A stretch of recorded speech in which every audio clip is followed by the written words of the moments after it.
Rádio Grenal, dupla em debate.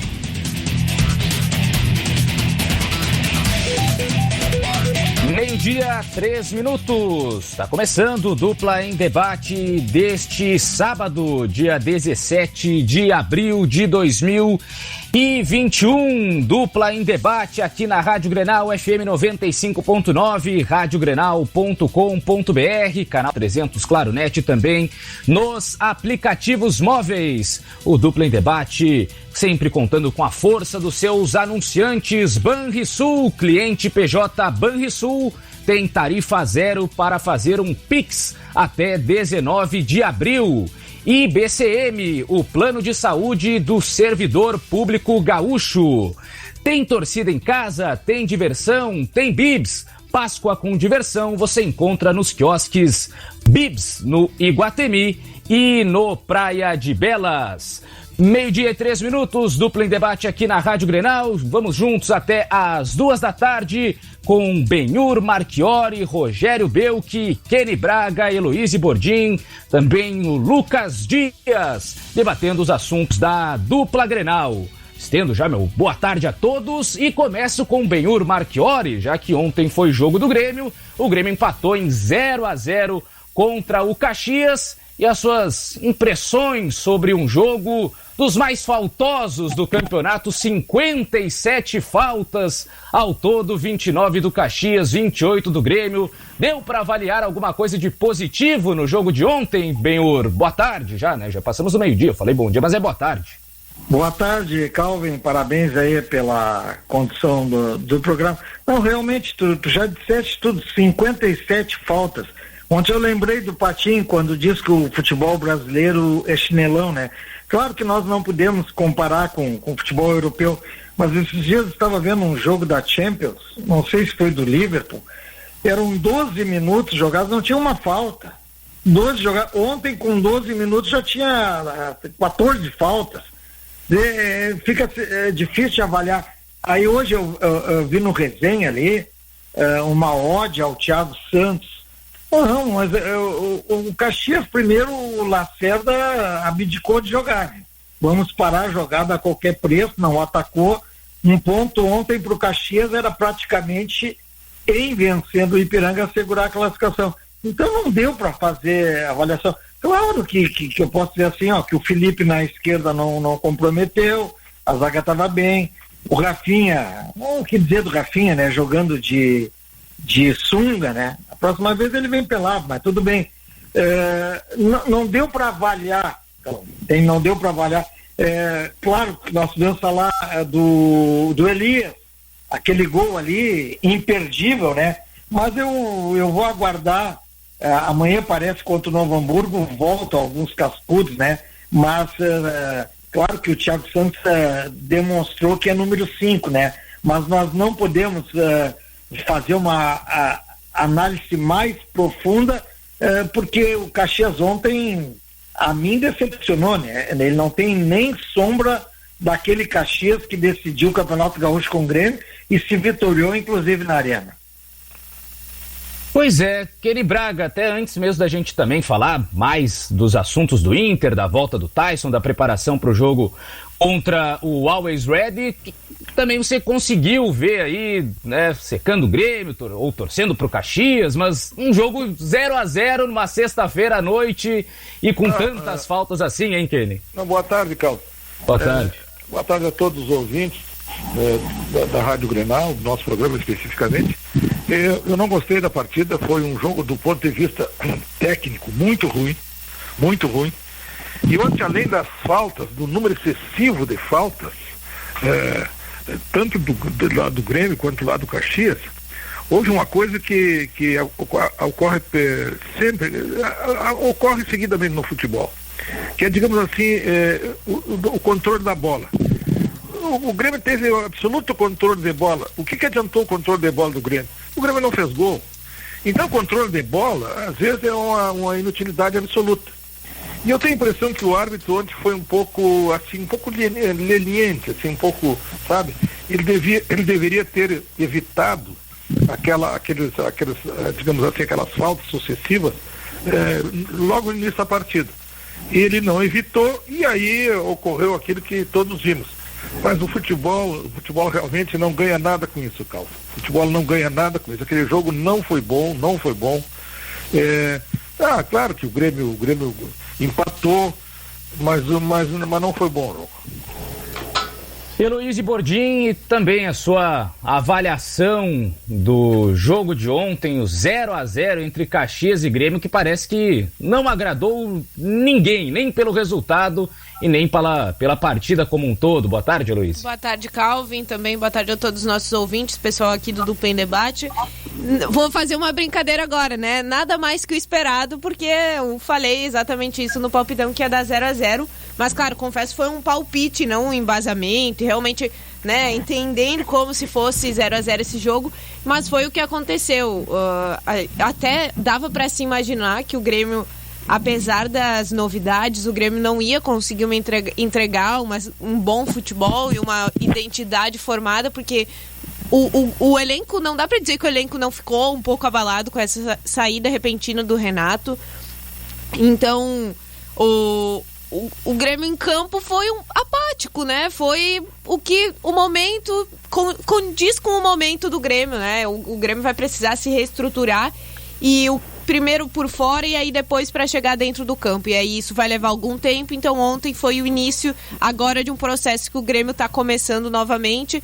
Então não era muito mais do que esperado, assim. O que surpreende, é verdade, foi o alto número de faltas, isso sim. Isso acho que eu não vi, assim, da minha bolha nas redes sociais, olha, eu vou dizer, 80% das pessoas comentaram sobre o alto número de faltas dessa partida, o que foi bem marcante. Calvin. Fala, Benhor. Eu acho que a Heloíse tinha informações privilegiadas lá do Lacerda, cara. Ah, sabe? É verdade. Porque ontem ela cravou 0-0, todo mundo lá, 2-1, 3-2, ela cravou 0-0. Quer dizer, ela antecipou, né, o que realmente aconteceu. Porque eu já vi 0-0, mas tu também, Calvin, que acompanha muito futebol, principalmente europeu, às vezes a gente assiste até 0-0 que deveriam ser 4-4. Tamanhas inúmeras situações de gol, né? Não, mas eu vi agora no resenha o pessoal até te elogiando. O 0-0 de ontem só foi emocionante pro Guloso, né? O Guloso consegue fazer de uma defesa normal uma extraordinária bom. O Gordon Banks ontem ia se sentir constrangido, né? Na narração. Então, assim, ó, como já foi dito aí, o jogo horroroso. Agora, tem pessoas, o Johnny Souza aqui de Benhor, que aula que deu esse rapaz, o treinador do Grêmio, o Thiago, né? Pô, esse rapaz tem que ser mais bem observado, Thiago Gomes. E eu já tinha uma boa impressão dele, tu que acompanha também as categorias de base. Eu acho que, claro, que o Grêmio não vai oportunizar nesse momento, mas para um futuro assim, não tão distante, eu acho que se deveria olhar para ele e para aquele outro que comanda o Sub-20, que eu sempre esqueço o nome também, parece que é... César Lopes? Exatamente. Eu acho que esses rapazes aí, eles mereceriam, assim, sabe, tipo assim, uma ascensão. Tu vai sair daqui, tu vai ser o assessor imediato do treinador que vier, e num futuro assumirem assim a condição de treinador do Grêmio, porque claro, ontem não ia fazer milagre, né? Até porque não tinha todo o elenco à disposição, mas eu percebo, já vi jogos da transição, já vi jogos do Sub-20, e tu vês que esses rapazes aí têm muita competência. Agora Calvin, é o seguinte, se eu tivesse que atribuir nota aos jogadores do Grêmio, se me fosse dada essa, digamos assim, tarefa de atribuir notas, eu atribuiria a melhor nota ao Ferreirinha, porque pelo menos o Ferreirinha é um jogador que ele tenta, ele vai para cima, ele chuta, e a nota mais baixa, decepcionante, seria para o PP. Eu não sei o que esse jogador está fazendo no Grêmio. Por que escalam esse jogador? Nitidamente, ele está com a cabeça na Europa, no seu próximo destino. Ele não fez absolutamente nada pelo time do Grêmio ontem, nada. E insiste com o jogador, não sei por que insiste com o jogador. Mas Luiz, Benhur, Kenny, ainda vale para o Grêmio utilizar o PP até o último dia de contrato e aí surgirem menos oportunidades para os jogadores que seguirão na equipe do Grêmio, que buscam esse espaço como substituto? E aí ontem, por exemplo, o Léo Chu entrou faltando 10 minutos para acabar o jogo. O Léo Pereira, que tinha sido destaque contra o São Luís, participou do gol no Clássico Grenal, né? Ele que ajeita para o Léo Chu bater. De repente não fica nem no banco contra o Del Valle. Ontem ficou no banco, mas ficou ali, uns 90 minutos sentado. Esses jogadores que são do Grêmio, que querem a oportunidade para a temporada de 2021, jogam pouco. E o PP, que já é certo que vai embora, vai ganhando chances e ainda não demonstrando mais essa mesma qualidade de futebol que ele já apresentou com a camisa do Grêmio, hein? Olha, eu acho que assim como se está fazendo com os ditos cascudos, né? Já podia se reunir com o PP e dizer, olha aqui, ó, tá aqui, muito obrigado, vamos fazer uma placa aí agradecendo a tudo que tu fizeste pelo Grêmio, mas já podia ir. Parece assim que, além da não vontade, parece que tem um receio assim de que se lesione. Deve ter alguma cláusula, né? Quem acontecendo isso, o negócio é desfeito, coisa, mas não está acrescentando absolutamente nada e é como tu dizes, né? Ele tranca a carreira daqueles que estão ali pedindo passagem. Eu acompanhei ontem a jornada esportiva aqui da Rádio Grenal e eu queria dizer, Calvin, que eu fecho 100% com a tua opinião, né? Ontem tu falou bastante sobre isso, principalmente no final do jogo. E é claro que a gente não pode falar, o PP não pode mais jogar e tudo mais, porque aconteceu recentemente de ter jogos decisivos que realmente se podia, que se esperava que o PP decidisse, porque ele tem características, né, e ele tem competência para isso, para pegar e daqui a pouco decidir uma partida. Então a gente não pode falar, o PP não pode mais jogar no Grêmio, mas é claro que tem que se olhar por esse lado, né, que se ele já está vendido, ele acaba não dando espaço para um jogador mais promissor e que esse é o momento para ganhar oportunidade, para ganhar tempo de jogo, para ganhar maturidade de jogo, para daqui a pouco, quem sabe, jogar um campeonato brasileiro. Esse é o momento para esses jovens jogarem. E aí acaba o PP como titular em uma partida que daqui a pouco não vale tanto, acaba tirando esse lugar e acaba tirando essa oportunidade dos mais jovens, né? Então eu fecho contigo. Então o Grêmio, né, que além disso teve algumas situações diferentes ontem diante do Caxias, né, a estreia do Rafinha, Thiago Santos como esse primeiro volante e até a improvisação do Felipe, né, o lateral direito na esquerda. E tu achou do Rafinha, hein, Benhur? Além da parte dos calções puxados, que ele já fazia isso no Flamengo, mas acha que, claro que, assim, em tese é um jogador que chega para ser titular, né, com o currículo que ele tem, mas na qualidade, será que ele vai conseguir, de fato, entregar mais do que vem jogando o Wanderson, que vem se destacando, hein, Benhur? Eu sempre fui um defensor do Wanderson, desde que a Rádio Grenal cobria os jogos da Copinha, né? Nós transmitimos, tu comentaste alguns jogos até, eu lembro que o Ítalo foi o que mais narrou os jogos da Copinha, e eu sempre gostei do Wanderson, como gostava do Praxedes no Inter, né? E fiquei feliz quando ambos ascenderam a equipe principal. Agora é inegável, né, que o Rafinha vai acrescentar qualidade, né? Nós não podemos avaliar o futebol dele, porque ao terminar o jogo ontem, tu fosse a ele e perguntasse se ele saberia dizer o nome de todos os seus colegas que estavam em campo ou no banco, certamente uns 4, 5 ele não saberia, né? Tá chegando agora, mas eu não contrataria, não seria a posição prioritária. Para mim não seria a posição. Me manifestei nesse sentido. Mas como veio, eu não tenho dúvida de que ele vai acrescentar. Eu só não sei se aquilo que diz, o Wanderson com o convívio vai crescer, mas crescer não jogando. E, Calvin, tu que acompanha o futebol europeu, o Rafinha em alguns jogos no Bayern andou jogando pela esquerda, né?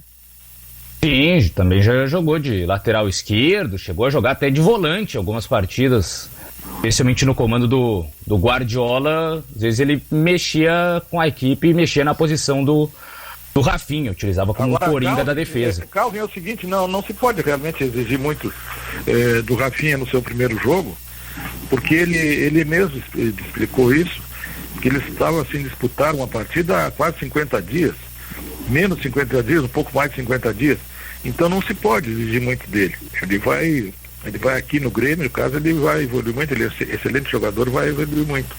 Agora eu só não entendi por que ele chegou ontem aqui e realmente não conhece nem o grupo de jogadores do Grêmio, dos seus colegas de profissão ali, enfim, e ele já recebeu digamos assim, o cargo assim a missão de capitão do time. Eu acho que não deveria ter feito isso. Pode ser capitão adiante, mas ontem não deveria ter escolhido o Rafinha para capitão do time. Já tem homem no estúdio. Eu acho que pelo histórico, né, o Carlos, como era uma molecada, certamente, se tivesse em campo ali o Michael, Jeromel, Kahneman, Diego Souza, todos estariam na sua frente. Mas como ontem era a gurizada, eu acho até que uma forma assim de prestigiá-lo, entende? Claro que a tendência é que com o tempo tu vá adquirindo liderança, né? Mas eu vejo essa tarja de capitão para ele como mostrar que os seus colegas eram garotos e que perfeitamente, em razão disso, ele poderia liderá-los. O que deu para perceber ontem já é que o Rafinha gosta de uma resenha com a arbitragem, né? Teve um lance ali no primeiro tempo que a falta aconteceu lá na ponta esquerda, o jogo parou para atendimento e o Rafinha atravessou o campo só para falar com o árbitro, para questionar alguma situação, depois saiu correndo de volta para lateral direita. E ele vai ser, desculpa, Calvin, mas ele vai ser essa figura também no Grêmio, né? Principalmente daqui a pouco, quando não tem mais o Maicon, por exemplo, o Rafinha vai ser essa figura que vai representar o elenco quando tá ali na briga, né? Fazendo aquela pressão, né? Na arbitragem e tudo mais, até por toda a experiência que ele tem e pela figura que ele é, enfim, conhecido e tudo mais. Acho que o Rafinha vai desempenhar essa função no Grêmio também. O Calvin, não fugir, não, a Heloísa pega bem, eu acho que vai ser o substituto do Maicon.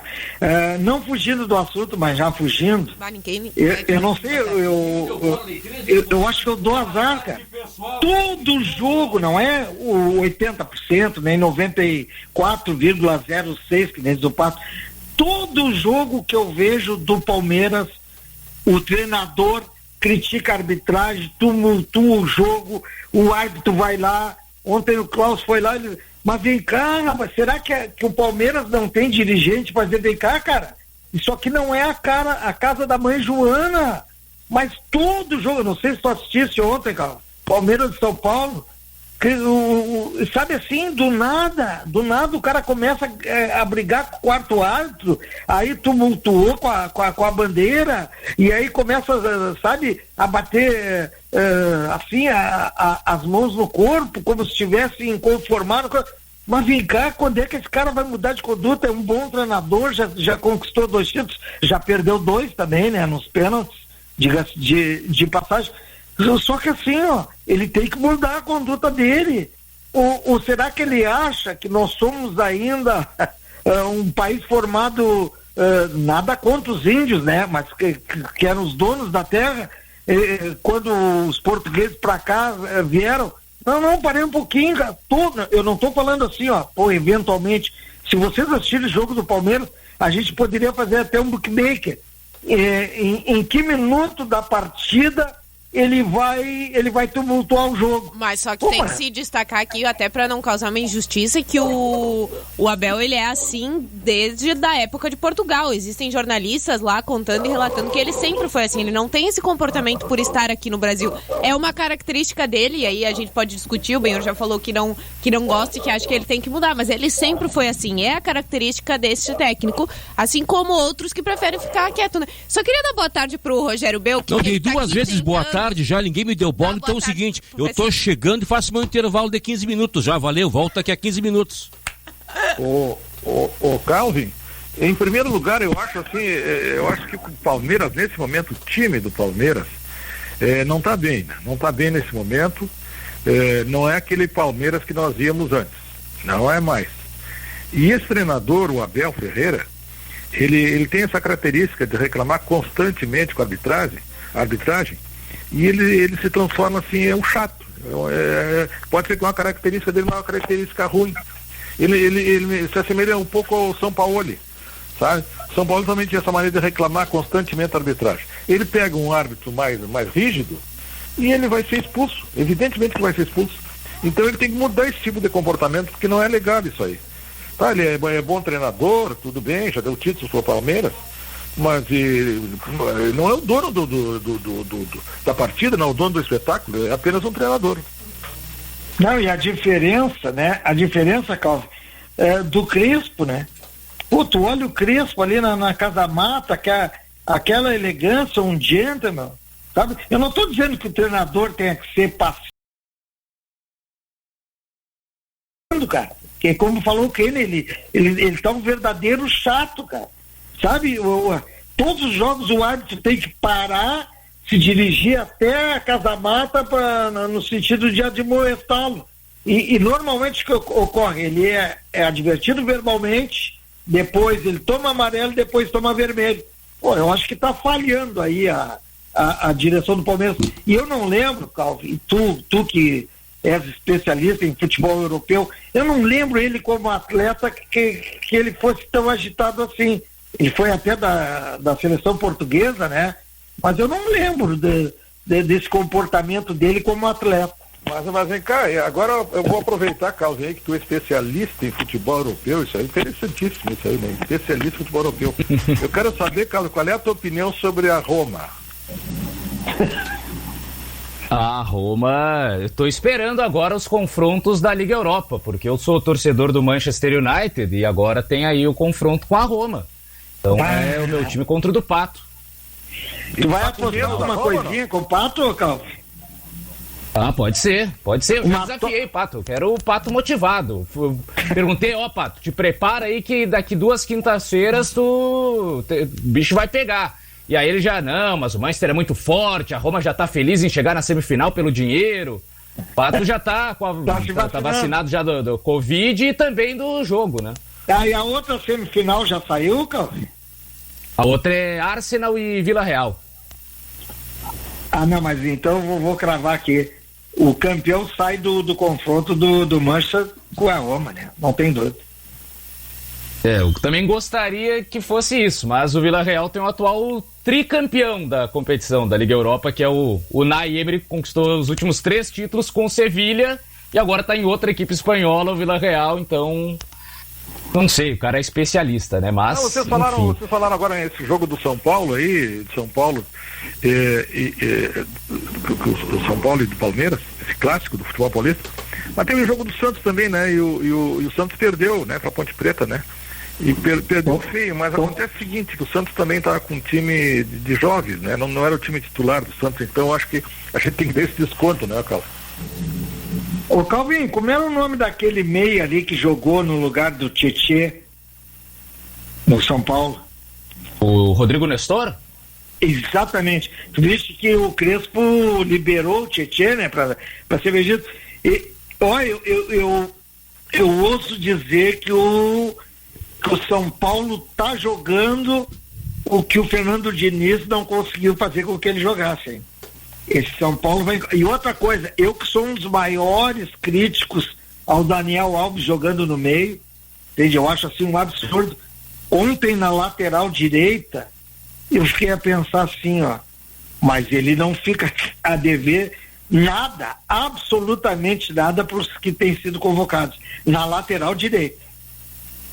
Daniel Alves ontem na ala, né, no 3-5-2 foi um dos destaques do clássico. Desculpe, porque eles jogaram com o Arboleda, aquele outro que eu acho o irmão gêmeo do Marcos Guilherme, o zagueiro aquele que é a cara do Marcos Guilherme, é Bruno, né? Bruno Alves. Bruno Alves e o Pelé, né? E o PG, 3 zagueiros. Aí o Reinaldo numa ala, o Daniel Alves do outro. Mas ali ele é um jogador completamente diferente. Bom, talvez ele seja atualmente o maior detentor de títulos, né? De jogadores em atividade no futebol brasileiro. É verdade. Rogério Belk, que está também conosco aqui no Duplo em Debate da Rádio Grenal, e também já estendo também pro Kenny Braga.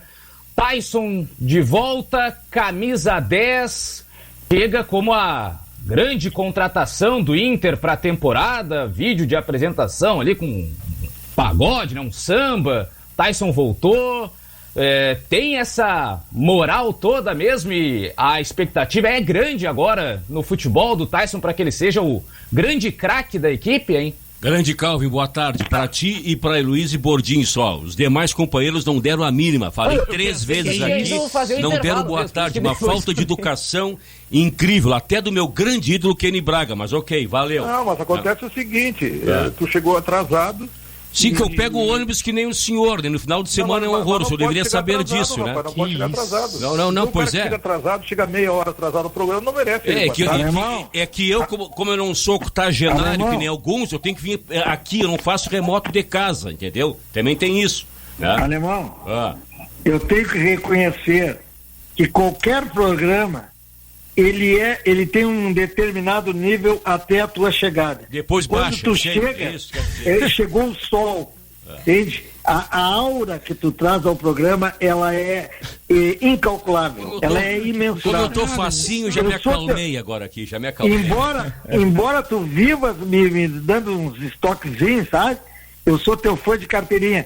E no decorrer do programa, cara, porque eu tenho recebido, já te falei isso, mas dezenas de mensagens, aquela tua da quentinha, se tu pudesse no decorrer do programa, eu assumo o risco aí vou contar confusão com os postos superiores. Aquela tua é a da década. Tem outra. A da década. Não, primeiro, falando sério aqui, uma saudação pro Kenny Braga, ainda não havia compartilhado o microfone com ele aqui, o Kenny Braga sabe que eu tenho uma admiração muito grande por ele aqui, tentei substituí-lo à altura aqui, não consegui, claro, mas a Martina disse, tu vai ser o Colorado do programa aqui, né? Mas não, tô à vontade aqui, né? Tô na área, tô então que agora voltou o Kenny Braga, Belk já tá de azul de novo, né? Já veio aqui com uma camisa azul. E aí, Belk? Que corneta, hein? O azul é uma cor bonita também, né? Agora, Calvin, tu referiu ao novo contrato do Tyson com o Internacional, um contrato de 2 anos, né? E eu ouvi hoje, vocês reproduziram a live dele, e ele está muito entusiasmado com a vinda dele para o Rio Grande do Sul, está muito feliz, realmente muito feliz, e ele fez algo assim que me chamou a atenção e revela toda a responsabilidade e a seriedade dele. Ele pediu que os torcedores do Internacional não se dirijam ao aeroporto Salgado Filho no momento em que ele chegar, para evitar aglomeração.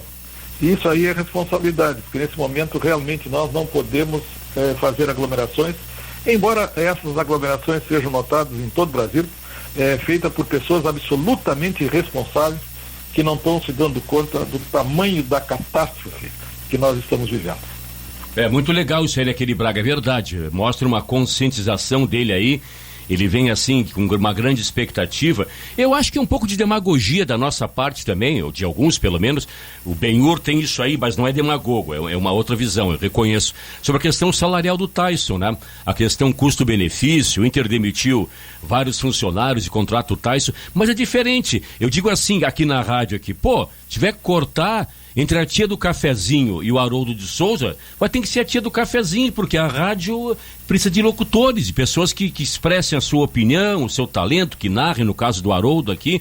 E o Inter tinha funcionários agora que estavam, digamos, a mais da. Quantos zeladores a menos tem o Inter hoje? O pessoal da faxina, da segurança e tal. Então não dá pra também ser muito demagogo, populista assim.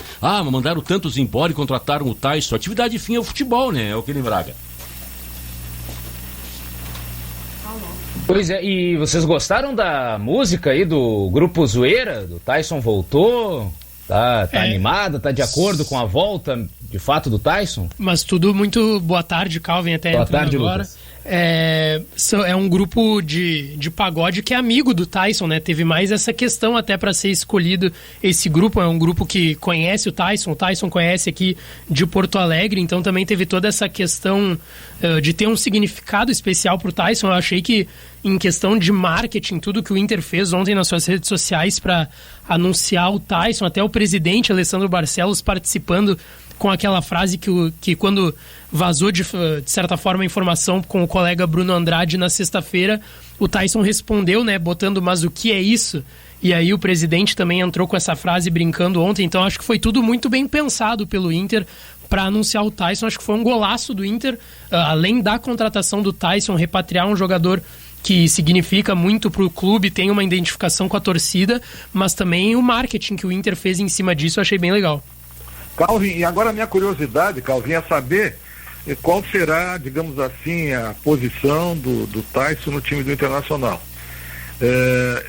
Eu tenho a impressão que ele vai realmente ser um jogador de meio campo, vai ser uma espécie de meia esquerda tradicional. Ele vai vestir, no caso, a camisa 10 que pertenceu ao D'Alessandro, a El Cabeçon. Aliás, os dois são muito amigos, são grandes amigos, desde a época em que o Tyson jogou aqui no Internacional, e o Tyson até fez brincadeira em relação a isso, pedir licença para o Cabeçon para vestir a camisa número 10 dele. Eu tenho a impressão que ele vai ser meia esquerda tradicional no Internacional. Embora parece que lá no Shakhtar ele tenha jogado mais, digamos assim, mais pelo lado do campo. Mas eu acho que aqui no Internacional ele vai ser meia esquerda tradicional. Pois é, o Calvin, até pra ti que é o especialista aqui, fala pra gente, o que ele já deu uma informação aí, como ele vinha jogando lá no Shakhtar Donetsk, mas tu achas que ele teria alguma dificuldade de se adaptar numa outra posição, no outro contexto aqui no Brasil? Acho que ele pode jogar tranquilamente do lado do campo, né, do lado esquerdo, ou como um meio-campista. A questão é a formação do Ramires. Até o momento o Ramires basicamente joga nesse 4-3-3 que não tem camisa 10, né? Não tem um meia central, tem um primeiro volante, 2 meio-campistas, 2 pontas e um centroavante. Esses meio-campistas fazem um trabalho de marcação, além da armação, né? Tanto o Edenilson quanto o Praxedes não são exatamente só meias ou só volantes, fazem os dois trabalhos. Acho que nessa posição talvez o Tyson não se encaixe tanto, na fase defensiva também ter que marcar por dentro. Pelo lado do campo, pode ser que aí ele faça essa movimentação recebendo na esquerda e centralizando, abrindo o corredor para o lateral. Até no último jogo, o Palácios já começou a fazer um pouco disso, né? O Patrick foi pro lado direito e o Palácios pro lado esquerdo, e a gente não viu o Palácios exatamente sendo um cara de linha de fundo. Foi um meia partindo da esquerda, mas em alguns momentos até buscando mais o jogo por dentro. Até fico pensando, será que já não é algum tipo de adaptação? Será que o Patrick pode ganhar mais espaço na ponta direita? Não sei o que vocês acharam do Patrick jogando pelo lado direito contra o Aimoré. Pois é, Calvin, eu não gostei, sabe? Eu não gostei. Eu acho que o futebol do Patrick, que tem encantado tantos torcedores do Internacional e, digamos assim, provocado elogios de colegas nossos do Rio de São Paulo, o Patrick eu acho que não se dá bem pelo lado direito, sabe?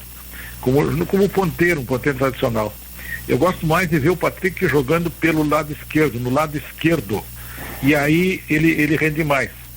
Mas eu não sei qual é, digamos, a opinião do treinador em relação ao Patrick, exatamente, especificamente sobre o Patrick. Mas eu não gosto de ver o Patrick jogando pelo lado direito. Aliás, o Calvin, gostei muito da tua análise na jornada aí, do Internacional contra o Aimoré. A questão que tu fizesse, o Benhur e Kenny Braga, o Calvin meio criticou a falta de critérios, ou então até alguns critérios que não fazem sentido no tocante à escolha de quem vai bater o pênalti, né? O Calvin lembrou do Internacional, no caso. Pô, teve gente que, o filho do adversário, então bate tu o pênalti. Hoje faz 100 jogos, bate tu o pênalti, né? Gostei da tua crítica. O Patrick não tinha batido o pênalti. No final ficou na poeira, porque foi 6-1 e tal, mas um jogo importantíssimo. Ele não é batedor de pênalti. Qual é a dificuldade que tem os técnicos de fazerem uma hierarquia de batedores de pênalti aí. Mesmo que, digamos, aquele principal não tenha condições, não se sinta bem no momento, por uma questão psicológica e tal, ele passa para o segundo. Mas não pode ser a la vontade, assim, à vontade, né?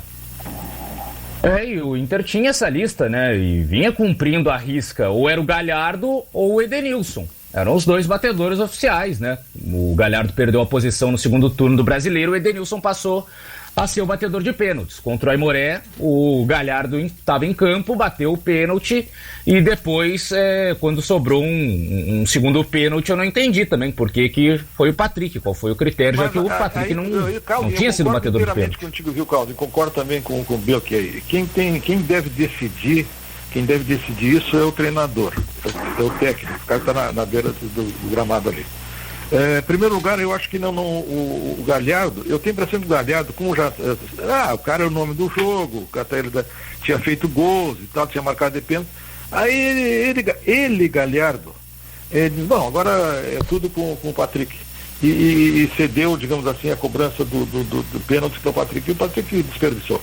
Mas isso não pode realmente acontecer. Não pode acontecer. Tem que ter um jogador que seja o cobrador fundamental do time, essencial do time, e quando ocorrer alguma coisa, um fato, sei lá, eu não estou nesse momento em condições psicológicas e tal, por uma razão superior, plenamente justificável, aí o outro jogador bate. Agora, dessa maneira, não, agora é tu que bate. O jogador decide isso. Não é o jogador que decide. Quem decide é o treinador. Aliás, Kenny Braga, no último sábado, Kenny Benhor e Calvin, Lucas Dias e Luiz Bordim, entrevistamos aqui o Alexandre Xoxó, jogador do Grêmio, que sofreu o pênalti ali contra o Atlético Nacional, e jogador internacional também. Que deu o título ao Grêmio, né, Alemão? Exatamente. O Dinho bateu, né? E ele contou pra nós o seguinte, que primeiro que ele não cavou o pênalti, que ele disse que até nas narrações e tal, pessoal, cavou o pênalti. Não, foi pênalti mesmo, porque ele não queria ter sofrido o pênalti, ele queria ter dado sequência à jogada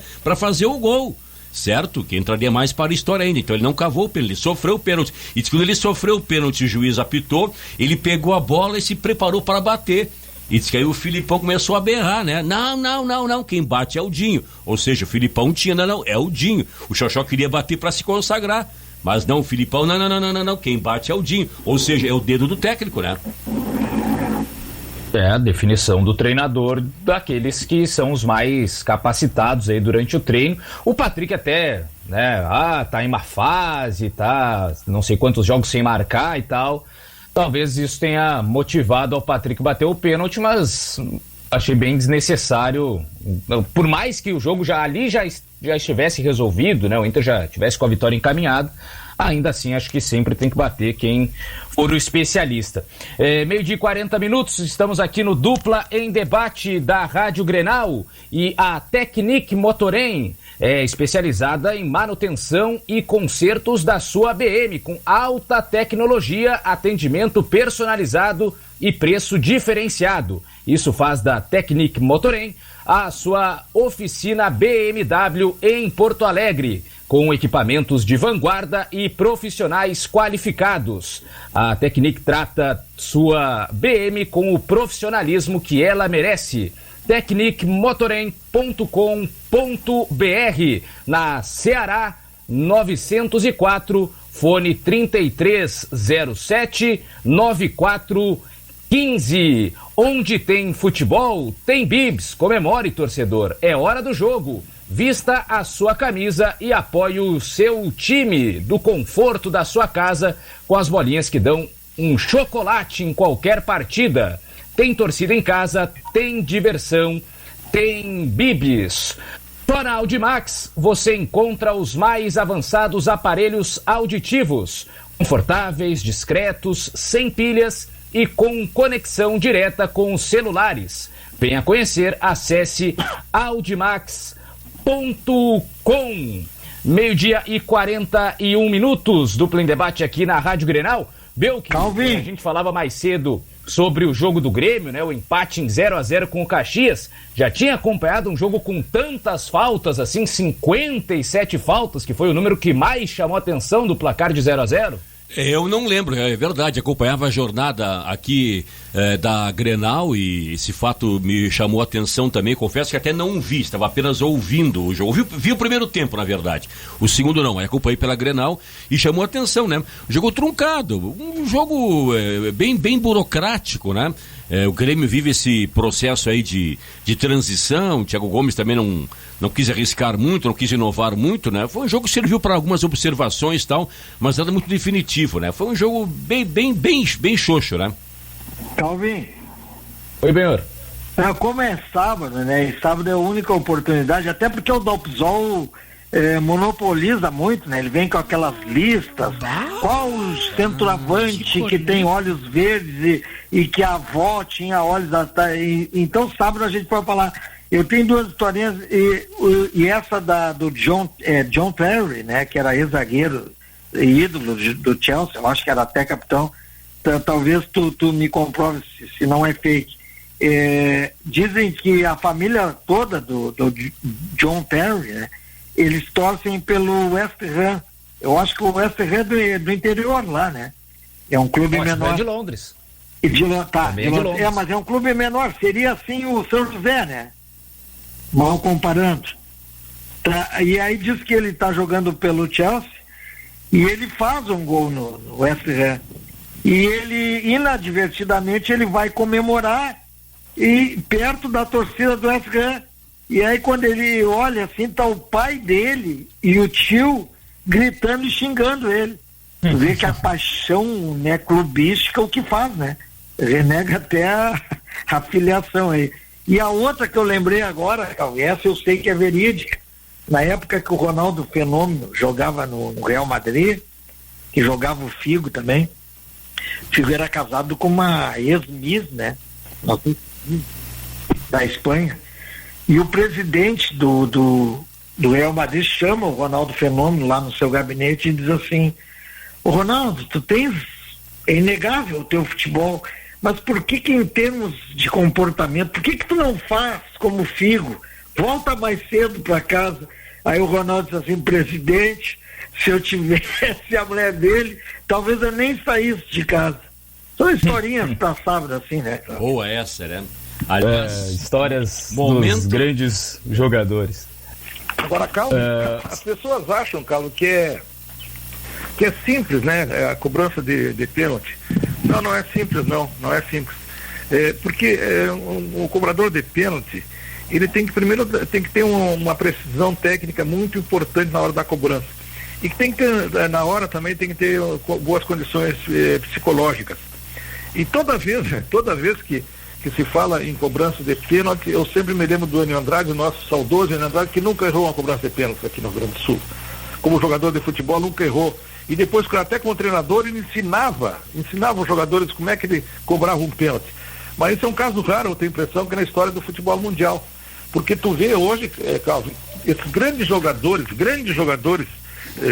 do futebol mundial hoje, todos eles já desperdiçaram pênaltis.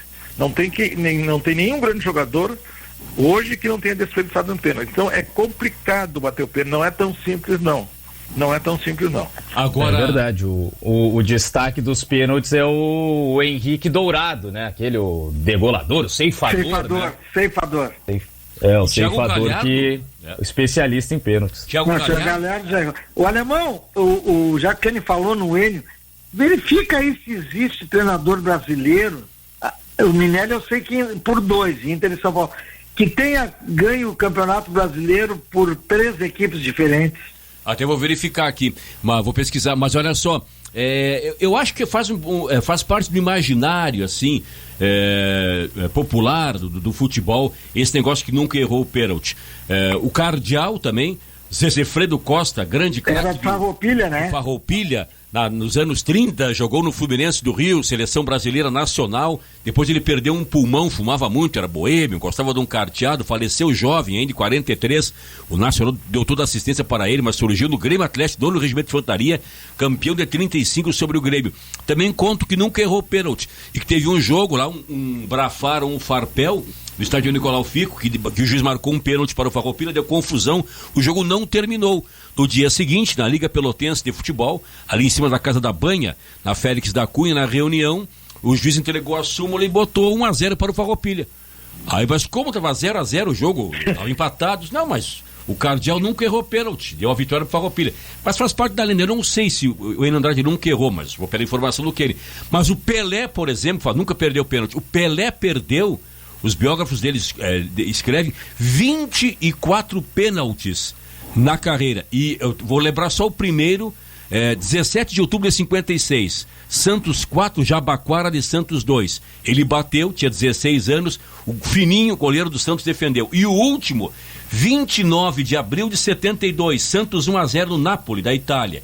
Ele perdeu, ele fez uma paradinha e fez o gol. Aí o juiz anulou, mandou repetir. E na cobrança ele mandou na trave. Então o Rei Pelé, o maior de todos os tempos, errou 24 pênaltis. Sobre esse questionamento que eu te fiz aí, Alemão, eu lembrei agora que em termos de Copa do Brasil, o Filipão ganhou pelo Criciúma, Grêmio e Palmeiras, e Campeonato Brasileiro, o Enio Andrade, Curitiba, Inter e Grêmio, né?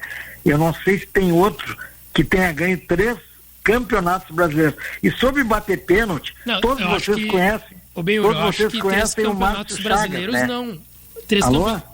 Oi, Benhur, eu acho que 3 campeonatos brasileiros por clubes diferentes eu não me recordo, mas 3 campeonatos brasileiros tem com certeza. O Muricy, se eu não me engano, tem 4 campeonatos, né? Não, por clubes diferentes. Sim, por clubes diferentes. Aqui, eu pesquisei, olha só, Luxemburgo tem 5 títulos, 2 pelo Palmeiras, 1 pelo Corinthians, 1 pelo Cruzeiro e 1 pelo Santos. O Luxemburgo ganhou 4 diferentes. Então bateu o recorde, 4 equipes diferentes. O Minelli, 2 pelo Inter, 1 pelo São Paulo e pelo Palmeiras, a Taça Brasil de 69. Não, mas aí era outra denominação. Muricy pro São Paulo e Fluminense, depois o Brandão, aí Andrade, é só o Luxemburgo só. Tá. Não, e sobre bater pênalti, Alemão, todos vocês conhecem o Márcio Chagas, né, que era árbitro. Claro. O tio do Márcio Chagas, irmão do Buda, ele foi, na época não tinha junior, ele era policial também, ou Benhor? Como? O Buda não era policial? Não, o policial é esse que eu vou falar, o Pingo, veio a ser policial depois. Ele jogava no juvenil do Grêmio, na época era juvenil, e eu lembro que quando tinha falta, né, e ele naturalmente fazia os gols, quando tinha falta os outros vinham ali e diziam, Pingo, deixa eu bater, e ele respondia assim, ó, o dia que eu errar, vocês batem. Ele não errava falta, cara, sabe? Eram outros tempos, né? Hoje a gente fica pensando assim, ó, esses tempos o Flamengo estava 2 anos e meio sem fazer um gol de falta, quando na época do Zico era gol de falta todos os jogos.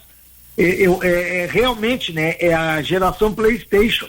Os jogadores, eu vi uma entrevista do Valdomiro há pouco, terminava o treino, eles ficavam mais 1 hora aperfeiçoando cobrança de falta, de escanteios, né? E o Nelinho e outros tantos. Hoje nós não temos mais isso, né? É verdade. 12:00 e 50 minutos. Uma coisa que eu estava pensando aqui, você falando em jogadores do passado. Algo que me impressiona até hoje é que nós tivemos assim extraordinários jogadores do futebol brasileiro, alguns extraordinários jogadores, e que acabaram, Calvin, morrendo na mais absoluta miséria, rapaz, na mais absoluta miséria.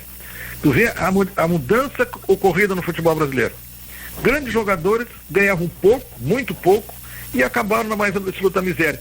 Hoje, qualquer cabeça de bagre ganha um monte de dinheiro. Qualquer cabeça de bagre. Então essa é a grande diferença entre o passado e agora. Em primeiro lugar, esse negócio de salários. Qualquer jogador assim, o cara de repente aparece e já ganha assim 80 mil, 100 mil, e ele acha que é pouco. 100 mil. Que é o salário assim digamos assim, de um executivo, de uma multinacional, e o cara acha que é pouco. Então, quantos grandes jogadores, quantos talentos do passado morreram na miséria, Carlos? É verdade. 12:00 e 51 minutos, e atenção, agora você já tem uma nova Yamaha em Porto Alegre. É a Yamaha Ediza, na Avenida Sertório. É o nosso novo parceiro da Rádio Grenal. Surgiu uma novidade Yamaha para Grande Porto Alegre.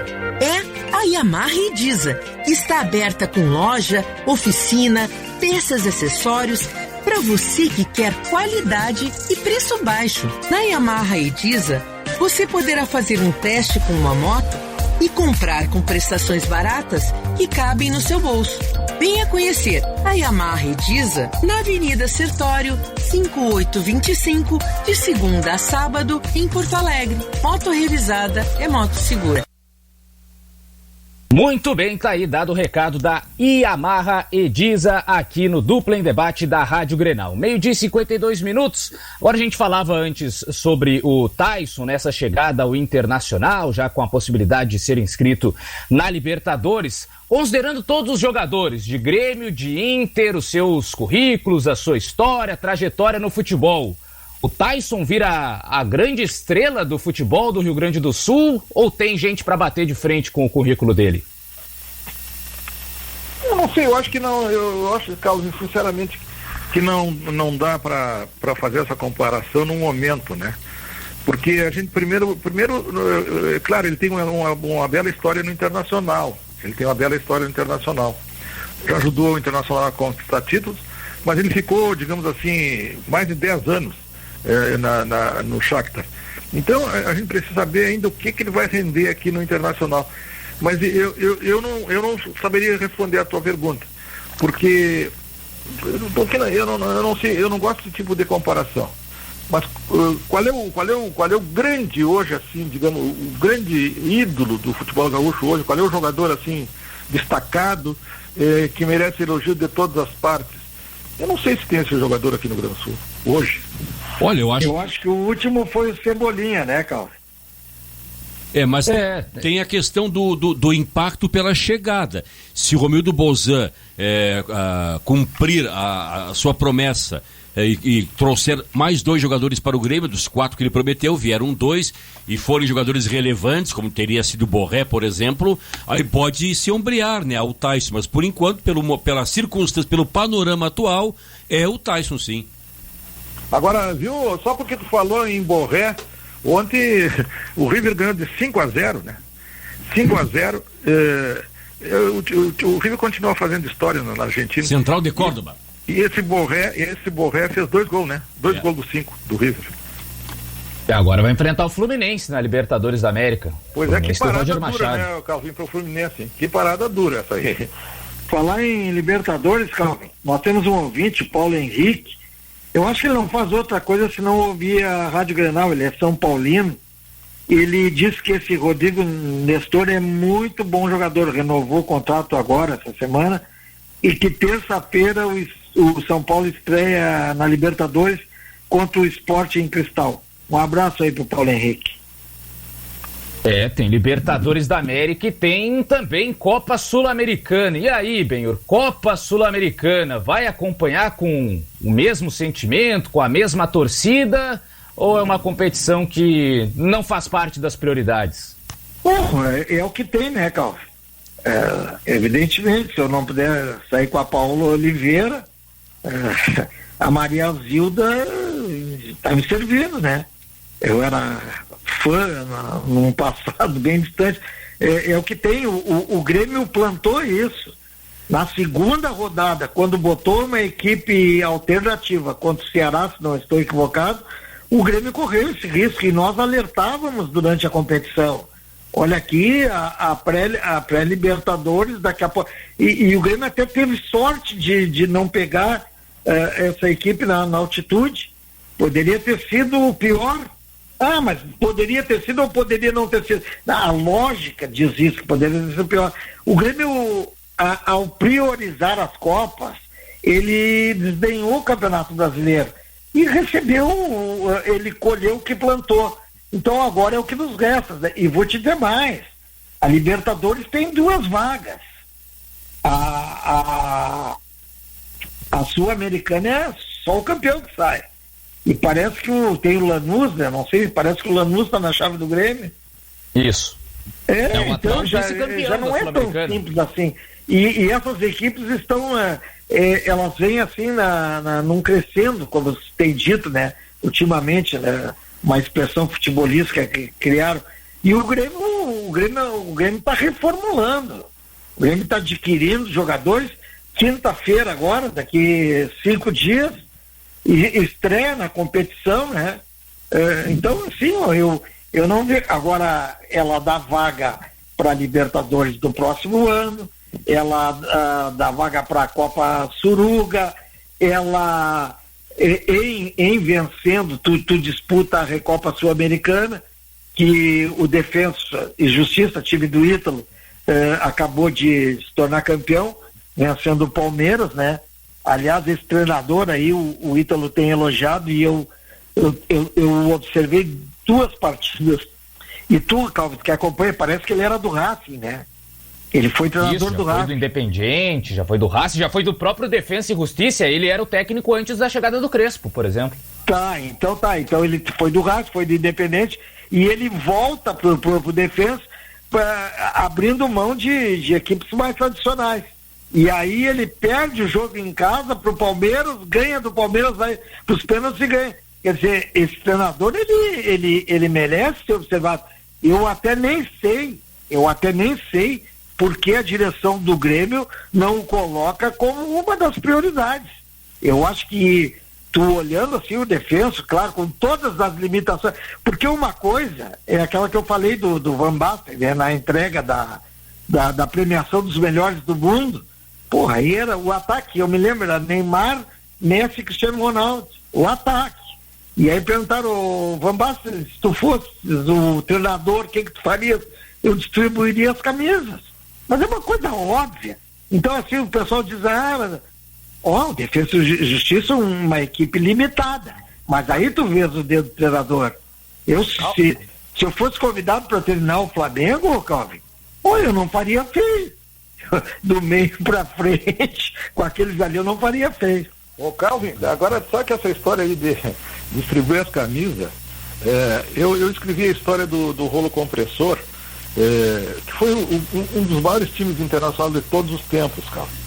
E agora inclusive saiu uma reedição do livro, e a terceira edição do livro, então é a reedição, claro. E nos anos 40, o Internacional teve um treinador. Sempre quando saía um técnico naqueles 8, 9 anos do rolo, quando saía um técnico, ele era chamado, que era daqui de Porto Alegre, o Cavedini, aqui da zona sul de Porto Alegre. Ele é muito querido pelos jogadores, todos os jogadores adoravam ele. E tu sabe em que se resumia a preleção dele antes dos jogos do rolo compressor? Ele distribuía as camisas e só dizia assim, bola na rede, gurizada. Bola na rede, gurizada. E não tinha outra frase, bola na rede. Porque não precisava dizer mais nada para os caras. Eles tinham só craques no time. Aí qual é a orientação que o treinador vai dar? Nenhuma, bola na rede. É verdade.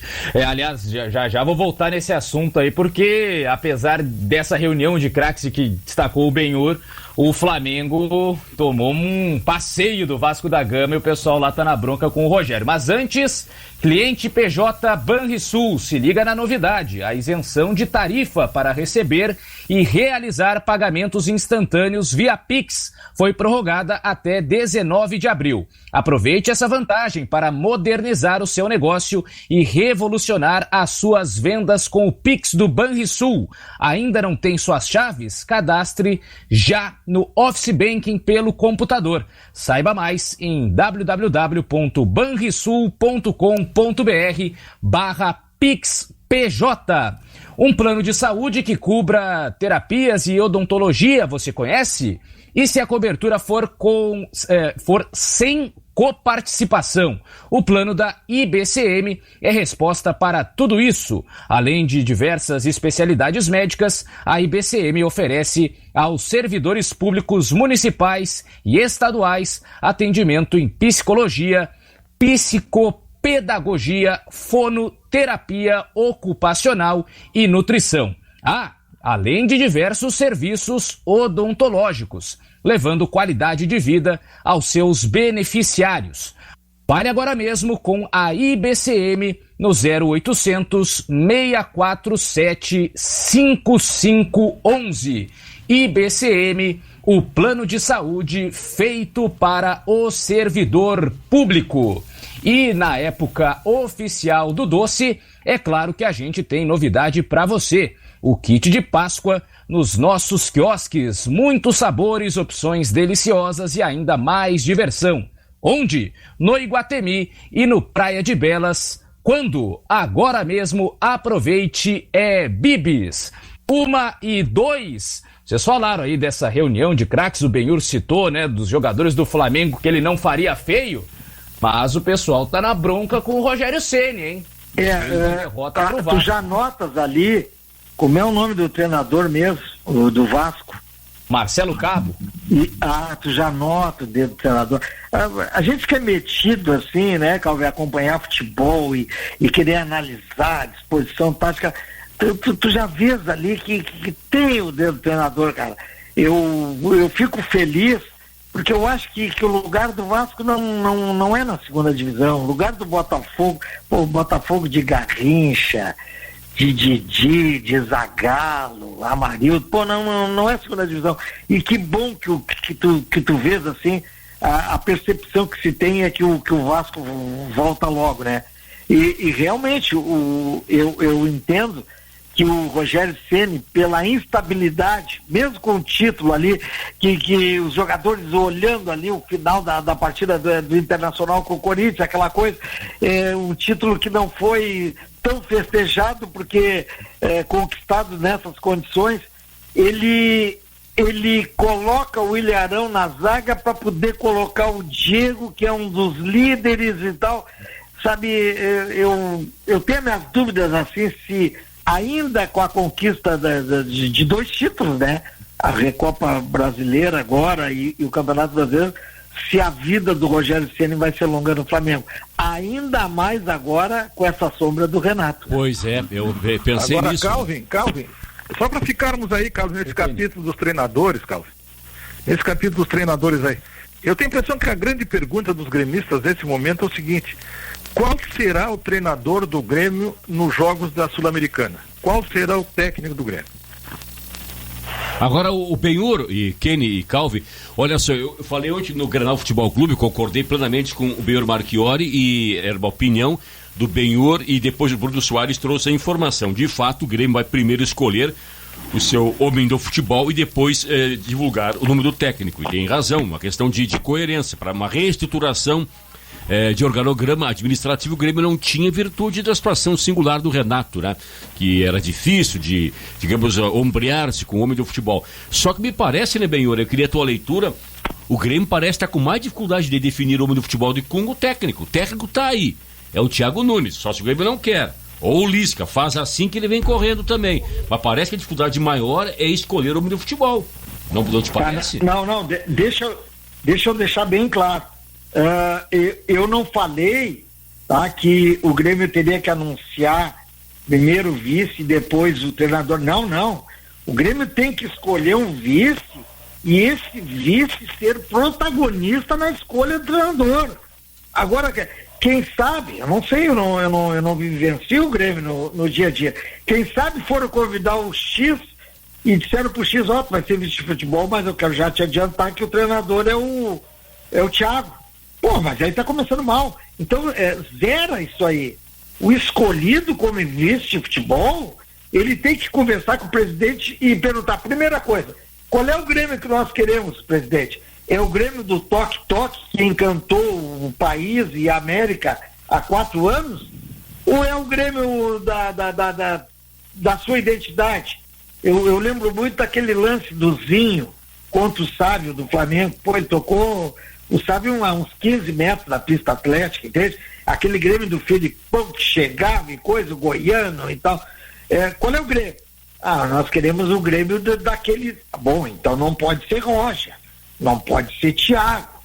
Então as opções têm que ser... Qual é o Grêmio que nós queremos? Não, é o Grêmio do que encantou a América.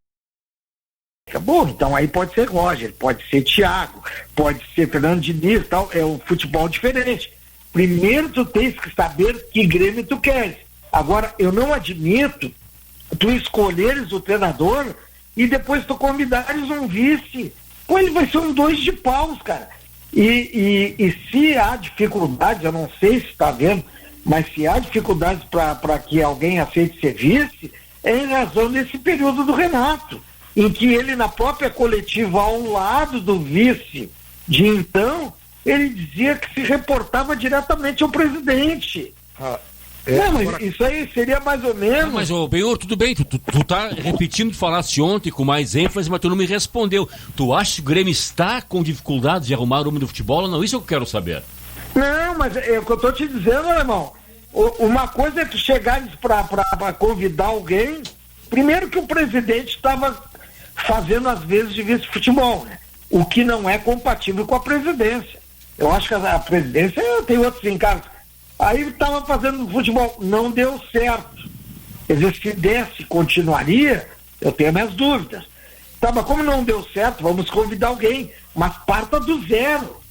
Esquece o nome de treinador. Tu tens que... Vamos lá, vamos um nome, um dos 6 vice-presidentes, Marcos Guerra. O presidente chamou o Marcos, vamos conversar. Aí os dois vão para a sala.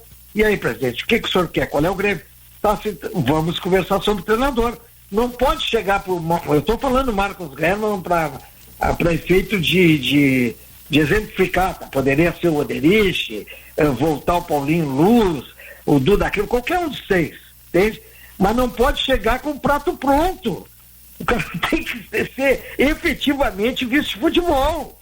Eu vou dar um exemplo, Fábio Koff convidou o Cacalo era um homem forte do futebol. O Cacalo tinha autonomia para convidar Filipão, para tirar Filipão. Tu não pode convidar o vice com o treinador já escolhido.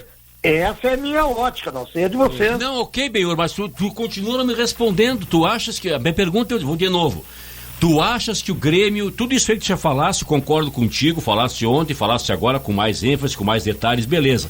Mas tu achas que o Romildo Bolzan está tendo dificuldade de escolher o homem do futebol? Eu não sei de que forma diferente eu vou te responder, irmão. Se ele chegar pro... Tá, vamos lá. Se ele chegar para qualquer um, se quiser o convite, tá, ele vai convidar o Denis Abraão. Mais cotado, digamos assim. Tá, Denis Abraão. Tá, vamos citar o Denis Abraão, que é meu amigo. Tá. Denis, quer ser o vice de futebol? Claro, presidente. Vamos sentar aqui, já vamos conversar. Já tem alguns nomes aqui para lhe sugerir como treinador. Aí o presidente começou, não, Denis, não entendeste. O treinador já está escolhido. Eu quero saber se tu quer ser vice de futebol. Eu até não posso dizer aqui o que eu sei, o que o Denis responderia, presidente. Tá, entendi, agora entendi. Mas seria um nome feio. Deu para entender agora? Entendi. Belk? Sim. Não, é o seguinte, tu vê, às vezes o REC é criticado injustamente, porque fala demais. O REC é criticado, Belk. Não, é o seguinte, Belk, hoje eu ouvi, é que vocês falaram a respeito do presidente Romildo Bolzan, e eu vi a notícia no Jornal da Cidade hoje, digamos assim, a informante, ela é uma grande profissional. O presidente Romildo Bolzan disse que não será candidato a governador do estado no próximo ano. Pois é, ficou legal, porque ontem a gente trouxe a informação aqui, eu não vou lembrar o nome do cronista, mas é um cronista importante na política e tal, não é de nenhum veículo assim impresso, digamos assim, mas tem o Twitter dele e tal, e no Grande Futebol Clube, de que Romildo Bolzan o PDT teria confirmado que ele seria o candidato ao governo do estado. E aí nós criticamos aqui, mas com cautela. Primeiro, a informação não partiu de Romildo Bolzan. E foi um golo contra, no momento de transição, de perturbação do Grêmio, ele não faria isso aí. Esse cidadão aqui não é no mínimo amigo do Romildo Bolzan. Mesmo seja verdade, eu não tinha divulgado isso ontem. A menos que não foi. Né? Então ele desmentiu quem, ele até não sabia. O seguinte, quem disse isso, Belk, foi o deputado Pompeu de Matos que disse isso. Pompeu de Matos. E o presidente Romildo Bolzan, diante desta informação do Pompeu de Matos, que ele julgou improcedente, ele disse o seguinte, esclareceu o seguinte, através de uma nota, que não será candidato a governador do estado no próximo ano. Mas e ao Senado, por exemplo? Alemão, se fosse, ele vinha para o Senado, né? Alemão, deixa eu tentar explicar a situação. Na minha ótica, ele não disse que não seria candidato no próximo pleito, ele não disse. O que ele disse foi o seguinte, como todo político, ele não seria candidato enquanto presidente do Grêmio. Isso ele disse. Todo mundo sabe que o presidente Romildo já está em campanha. Frederico Westphalen foi anunciado em outros municípios e eu não tiro esse direito. O presidente foi bom prefeito em Osório em 3 oportunidades. Olha que não é fácil tu seres prefeito em 3 oportunidades. Ele foi presidente do PDT. Todo mundo sabe que o candidato do PDT ao governo do estado é o presidente do governo. Não é informação então, que o Kenny está trazendo. Mas isso é uma coisa óbvia. No cadeira cansativa, quando ele lá esteve, ele perguntado pelo Luizinho se ele era presidente, ele disse, não, no momento não. Claro que no momento não. Tá entendendo? A atual conjuntura não possibilita que ele diga que seja. Mas isso é uma coisa óbvia. Tá, mas o Kenny Braga, qual é a notícia? Até se puder ler aí. A informação que o Kenny deu, de um jornal, deu crédito, é que ele confirmou que não será candidato. Ele não fez essa observação que o Biel está fazendo, né, Kenny Braga? Qual é a notícia que tu leste? Tá, alemão, vamos lá, tá? Vamos lá. Daqui em abril. Não, vamos botar. Eu achava que era 4 de abril, mas tive informes que vai ser antes. Seria 4 de abril se até lá estivesse com o Renato. Mas como o Renato... Por que 4 de abril, aniversário do Inter? Não tem nada a ver, até porque o Inter não sei se é 4 de abril, mas não deu coincidência aí.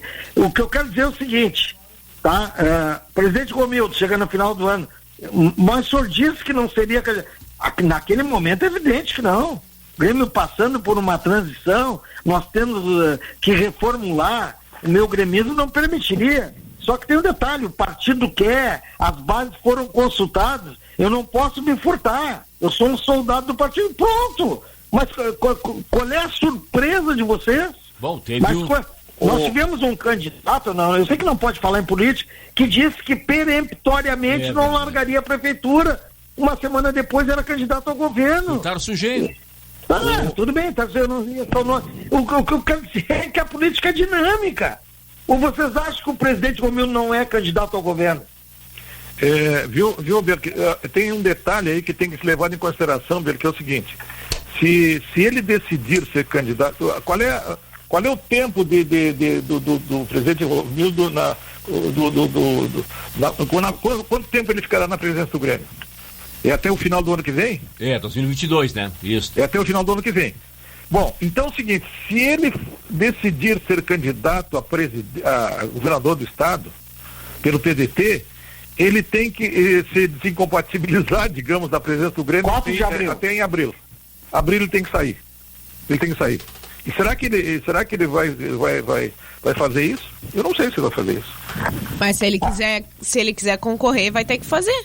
Tá, exatamente, mas é exatamente não. Só que eu não sei se ele vai fazer isso. Se for pro Senado também ou não? Isso aí vale só para governo do estado ou qualquer cargo? Como é que é? Não, mas é que no caso dele, ele vai começar a trabalhar, tem que andar no interior, e isso não vai como compatibilizar com a presença do Grêmio, obviamente, né? Aguardemos, é algo que só vai saber na oportunidade, né? Eu cravo aqui agora, a não ser que surja outro nome. Que nome dentro do PDT? Claro, se o deputado Alceu Colares hoje estivesse na plenitude do seu vigor e coisa, nós sabemos que está com 90 e poucos anos, mas não só por isso, foi acometido agora dessa doença, está convalescendo, mas não tem outro nome no PDT com a mesma visibilidade que o presidente Romildo. Então ele é a bola da vez. E ele disse no Cadeira Cansativa que no momento não era, mas no outro momento poderá ser-lo. Calvin, no seu posso trazer alguns recados, né? Lembrando que o nosso ouvinte pode participar pelo nosso WhatsApp no 999194808, que eu vou estar lendo algumas mensagens, se eu puder já vou trazer algumas. Pode ser, claro. Vamos lá.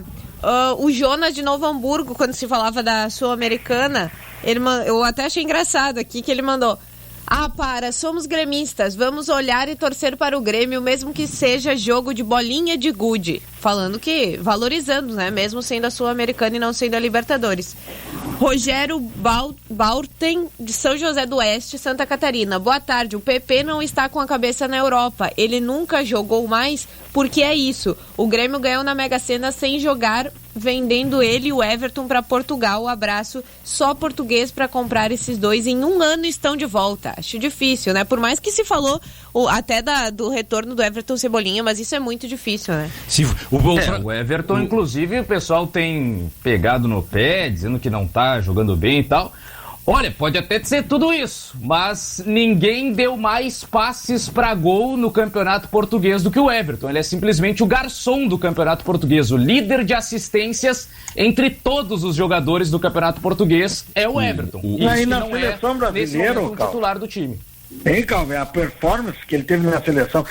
Calvin, mudando só um pouquinho aqui o rumo da conversa, o Saúl Pacheco aqui traz um dado, é um rapaz de gravata aí, que se isso ocorreu, para mim é inédito no futebol. Ele disse assim, mas será que só eu vi o Patrick e o Galhardo tirando para o ímpar para bater o pênalti? Será que, se esse rapaz não inventou isso aqui e isso efetivamente ocorreu, aí é várzea, né? Tirar o para o ímpar para ver quem bate o pênalti. Isso aí não ocorreu. O brasileiro segue fazendo piada de português, né? Eu não conheço um português pobre. Todos eles vieram pra cá, fazem fortuna, trabalham pra caramba, são trabalhadores, honestos, bons negociantes, comerciantes, todos estão ricos, né? E seguem trabalhando. Ainda vem os técnicos pra cá e dão derrelho nos metidos aí, a técnico aí e tal, pretensão de seleção aí, um mete 5-0, o outro ganha a Copa do Brasil assim, dando vareio de bola, o outro com time de 5 anos de profissionalismo também derruba, né? E os brasileiros seguem fazendo piada de português, tá bom. Alemão, o Renato já foi embora, Alemão, esquece o Renato, Alemão.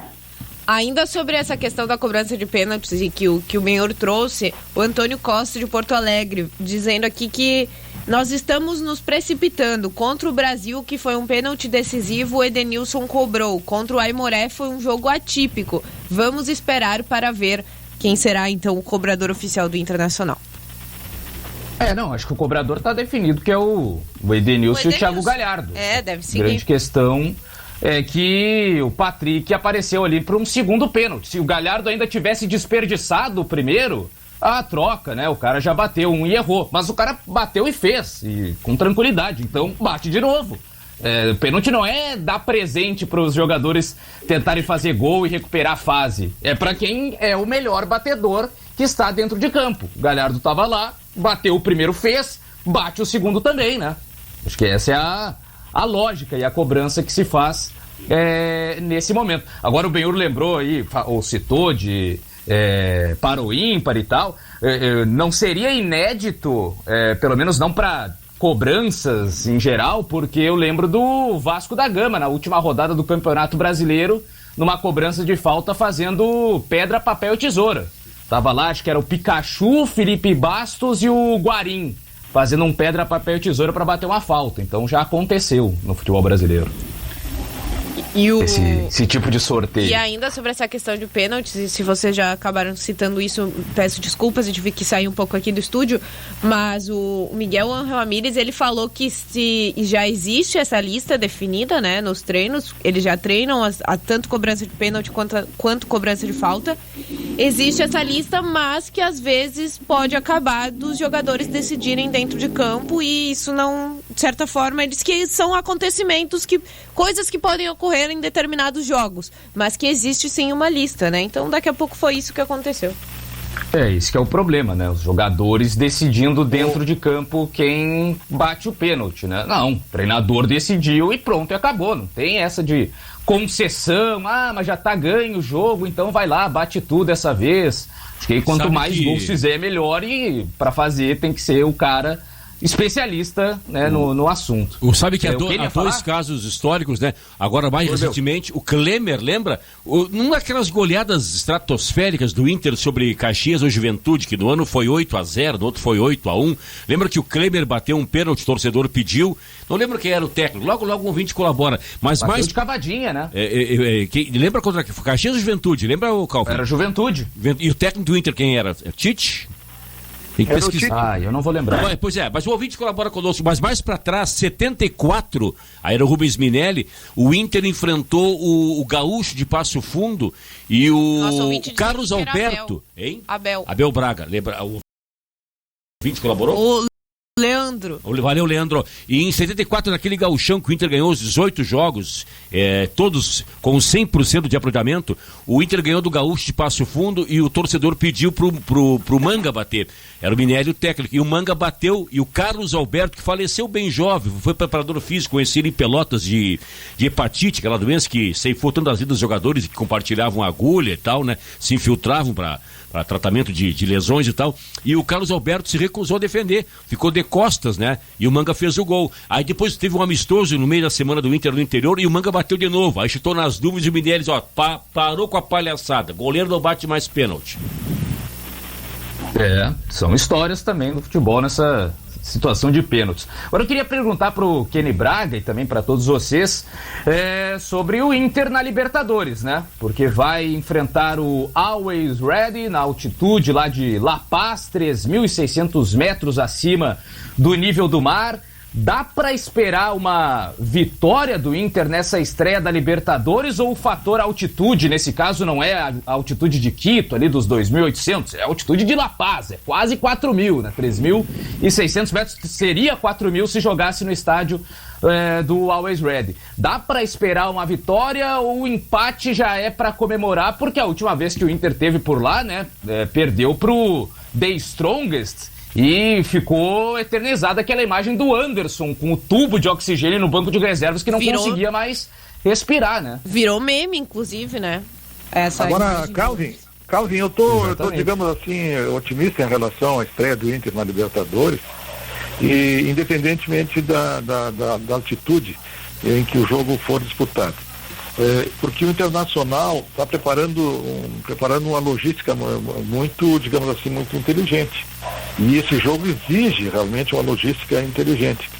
O Internacional vai ficar em Santa Cruz de la Sierra.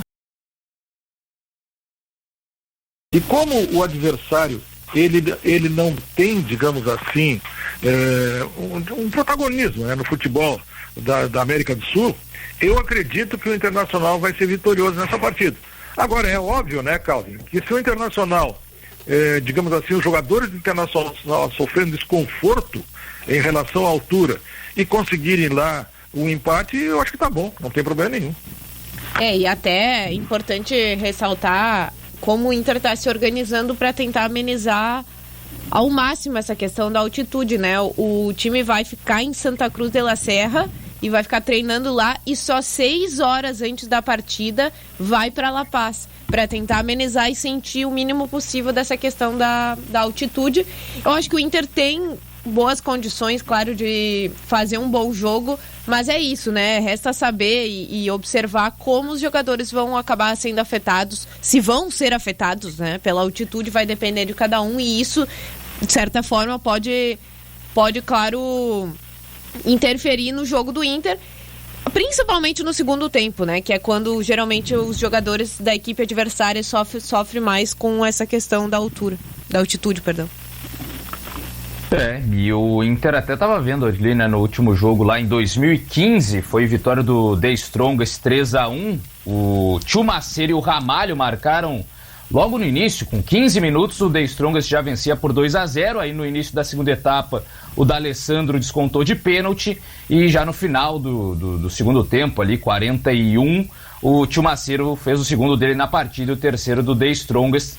O Nilmar ainda foi expulso no finalzinho, né? Libertadores de 2015, a última vez que o Inter esteve lá em La Paz, na altitude, enfrentou o The Strongest, agora enfrenta o Always Ready, time novo, né? Um time pelo menos novo em relação a Libertadores, as principais competições continentais, e que tem aí o goleiro da seleção boliviana, né, o Lampi, e o Juan Arce, o atacante ex-Corinthians e ex-Sport, como os principais jogadores, mas ainda assim, né, a altitude é que é o mais citado como adversário do Inter para essa estreia na Libertadores, e num todo, acho que não existe muito, assim, chances do Inter ficar fora das oitavas de final, né? Me parece que o Inter é o grande favorito, inclusive, a liderar o seu grupo na Libertadores. Calvin, é o seguinte, em princípio, Calvin, essa logística do Inter para o jogo incluiria, assim, tubos de oxigênio, né? E isso não vai acontecer, porque os médicos do Internacional chegaram à conclusão de que não seria necessário levar tubos de oxigênio no voo do Internacional. Então isso não vai acontecer. Agora tu vê, o Internacional está pensando realmente tudo em relação a isso, principalmente a altitude, obviamente.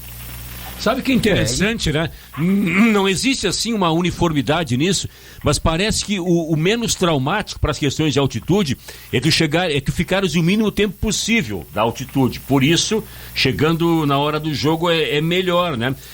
Tem algumas correntes que acham o contrário. Se chegares uma semana antes, tu te habitua. Não há assim uma versão, digamos, uniforme por parte da medicina, né? Tem duas correntes. É que hoje é impossível, chega uma semana antes, né? 10 dias antes. Nesse caso, o meio termo é o pior, né? Ou tu chega muito tempo antes, ou tu chega minutos antes da bola rolar. Acho que o meio termo é o pior, de ficar, chega 3 dias antes. Aí tu não se adapta e ainda piora a tua condição, né? E até, Calvin, eu recupero aqui uma entrevista que o Júnior Viçosa, que jogou no Always Red, deu pra gente, e que foi num Manhã Grenal. E ele falou que essa equipe do Always Red se aproveita muito e ataca principalmente no segundo tempo, que é quando a equipe adversária começa a cansar. Então, por isso que o Inter vai ter que se cuidar muito com essa questão da altitude. É um adversário importante, perigoso, e que já até diminuiu, né, a altitude em relação ao que seria, porque lá onde eles jogam é mais de 4.000 metros, mas onde vão jogar, né, que é em La Paz, na capital, aí diminui, fica 3.600 metros acima do nível do mar. E em relação ao Grêmio na Sul-Americana, também dá para dizer que o Grêmio é o grande favorito? É que no caso do Inter, primeiro ou segundo, tanto faz, quer dizer, para efeitos de classificação, tanto faz, primeiro ou segundo avançam. No caso do Grêmio é só o primeiro. O Grêmio vira o favorito, mesmo tendo o Lanús, que é o atual vice-campeão da Sul-Americana, justamente perdeu pro Defensa e Justiça na final do ano passado? Não, o Grêmio, por estar reformulando o seu futebol, ele não é favorito, não. Ele vai disputar nas mesmas condições de um Lanús. E as duas outras equipes da chave não tenho acompanhado, mas Sul-Americana também tem altitude, né? De repente o Grêmio pode ter, assim como o Inter, nesse enfrentamento com o Always Red, pode ter alguma equipe que jogue na altitude, não sei. O Grêmio não é favorito no momento, nem ao Campeonato Gaúcho, coisa que ele tem ganho nos últimos anos. É favorito nem no gauchão mais, Não, mas tu crava, vamos supor, tu que jogas aí na KTO, com Lacerda, com Fábio, se tu tivesses ali 200 para jogar, tu tem que apostar no campeão gaúcho, é um só. Tu escolherias o Grêmio hoje? Pois é, o efeito, então, Renato, saiu o Renato, a superioridade do Renato deve mas acabar? Ainda que tivesse o Renato, entende? Com o Renato mesmo, time mal, ainda conseguia vencer. Não, o Renato estava sem padrão de jogo, a equipe destreinada, entende? Claro, pois se tu chegava na hora dos Grenais, aí conseguiu o resultado, né? Não, mas não tanto pela competência do Grêmio. O que se notava nos Grenais, Calvin, é o estado anímico. Parecia que o Internacional entrava e dizia assim, nós vamos perder, sabe? Dava aquele, eu não gosto de dizer dava aquele branco, né? Porque eu acho que isso aí é preconceito contra o branco. Tem de associar uma bobeira com branco. Então, o Internacional é o estado anímico. E eu até dizia no dupla, mas parece que o Inter entra já sabendo que vai perder, mas eu não vejo superioridade nem de Grêmio em relação a Inter, nem de Inter em relação ao Grêmio. Porque a gente fala, hoje o Grêmio está muito mais reformulando o seu plantel, porque trouxe uma garotada da base, e mais Rafinha, mais Thiago Santos, e o Internacional, ainda que esteja com um treinador novo, é praticamente a mesma equipe há vários anos. Tirando um ou outro, é a equipe do Abel. Claro que a sistemática do jogo, que o goleiro tem que sair jogando com o pé é diferente, mas é a mesma equipe. Contextualizando a piada, circulava aí no final dos anos, logo que surgiu a AIDS de 83, né? Circulava que o cúmulo da precaução era ouvir o Cazuza, né, com agulha descartável, o toca-disco, tem que contextualizar, né, porque tinha toca-disco, long play, a picape ali tinha agulha, que o cara comprava tal, o cúmulo da precaução é ouvir disco do Cazuza com agulha descartável, né? Mas o Benhur é o rei da precaução. Todo adversário do Grêmio, ele vê média, é da precaução total, mas eu tenho que concordar com ele agora. O Lanús é o terceiro melhor time argentino do momento a julgar pelo campeonato, que é a amostragem que se tem. E nesse momento de transição do Grêmio, eu acho, ao natural seria o Grêmio favorito para a única vaga, né? Agora o Lanús pode, de fato, se constituir um adversário de dificuldade para o Grêmio. Confesso que não arriscaria também no Grêmio favorito. Eu acho que é um equilíbrio o Grêmio com o Lanús hoje. E também concorda com a afirmação do Benhur de que o Grêmio não é nem favorito mais ao Campeonato Gaúcho? Não, o Gaúcho, assim, ó, favorito é uma palavra, tem palavras que à luz do português, o português castiço, deveríamos ter um cuidado, tipo assim, latão. Latão não existe latões, aí é boiolagem, né? Ai, me dá 2 latões de cerveja, é 2 latão de cerveja. E favorito também não pode ter plural. Candidato, né, Alemão? Candidato. Favorito é um. Os dois favoritos. Exatamente. Não, favorito é um. E eu não coloco o Grêmio favorito hoje também. Eu acho que o Inter e o Grêmio são os candidatos. Mas eu estou concordando muito com o Benhur hoje. Mas também, de fato, acho que hoje o Inter e o Grêmio estão em situação de igualdade para o Gauchão. Talvez até um leve, superficial, epidérmico favoritismo do Internacional até. Eu fecho com o Benhur também, de candidatos, né? Favoritismo. É claro que a gente sabe do retrospecto e do histórico da dupla Grenal perante as equipes do interior, mas volta e meia a gente acaba tendo uma surpresa e a dupla Grenal não vai tão bem quanto esperado. Agora, considerando o Inter em um início de trabalho, eu acredito que tenha condições de vencer, e o problema agora é o Grêmio de tentar se reestruturar a tempo para tentar salvar esse possível título do Gauchão se conseguir chegar até a final. O Campeonato Gaúcho já está chegando na reta final dessa fase classificatória, então já deu para ver praticamente todas as equipes do interior enfrentando a dupla Grenal. Tem alguma equipe que vocês imaginam que possa dar mais trabalho, que de repente possa surpreender para ficar com uma condição de campeão ou de vice? O Caxias fez isso ano passado, teve a história do Novo Hamburgo, campeão em 2017. Vocês acreditam na força do interior esse ano ou realmente é a lógica da dupla Grenal na decisão? Eu não vejo isso aí, não. Realmente eu não vejo, viu? Eu acho que o interior não tem um time assim, com tanta competência técnica capaz de aspirar, digamos assim, a conquista do título gaúcho. O Novo Hamburgo foi o último campeão gaúcho do interior, e naquele ano a amostragem era muito positiva, apesar de ter passado com 2 empates, né, na semifinal e na final, mas a arrancada foi fantástica. O Novo Hamburgo ganhou assim os 6, 7 primeiros jogos, perdeu só um na fase classificatória, então não foi uma surpresa, assim, estava se desenhando o título do Novo Hamburgo, mas este ano não tem alguém que surpreenda assim positivamente. Por isso, Calvin, acho que a tendência é que dê Inter ao Grêmio, de fato. Calvin, eu vejo uma pequena possibilidade, tá? Olha, assim, bem pequena, do Ipiranga, mas com uma condição, que nos jogos finais o Ângelo Guloso Afonso não seja o narrador, porque aí a chance é 0.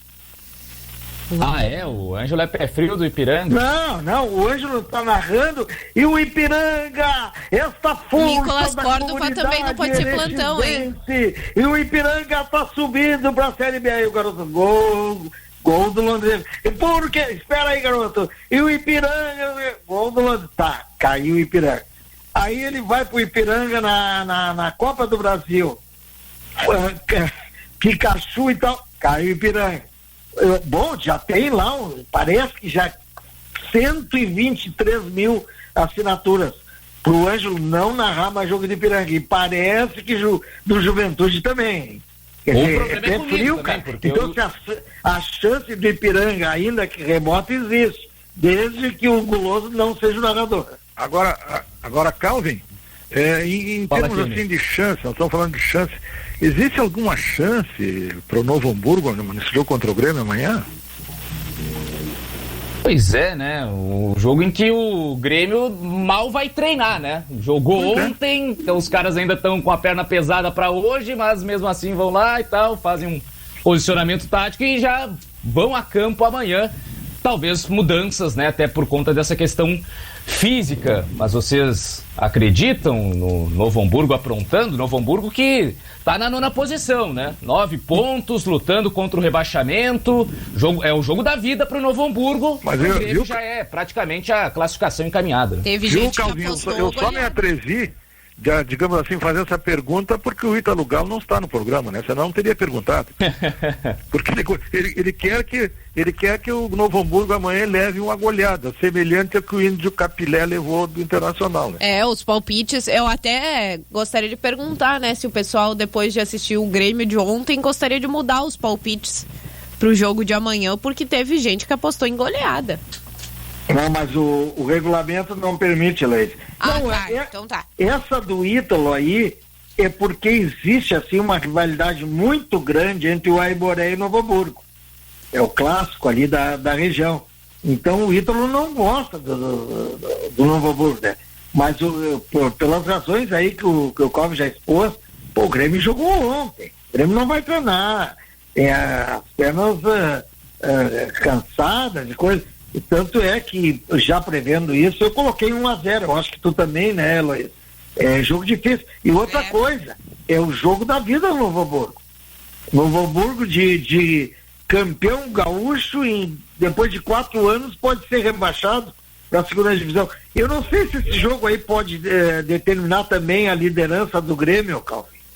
Agora, Pode. O Grêmio, se vencer, chega a 21 pontos, né? O Inter tá com 20. Aí o Grêmio passa o Inter, ficam os dois com 10 jogos e o Grêmio 1 ponto à frente do Inter. Agora, sim, isso aí determina o segundo jogo, caso decida o campeonato, na Arena, né? Tem tudo isso também, né? O Calvin... É que depois tem a semifinal ainda, né? O cálculo lá que a pontuação segue contando para semifinais. Ela continua, tá.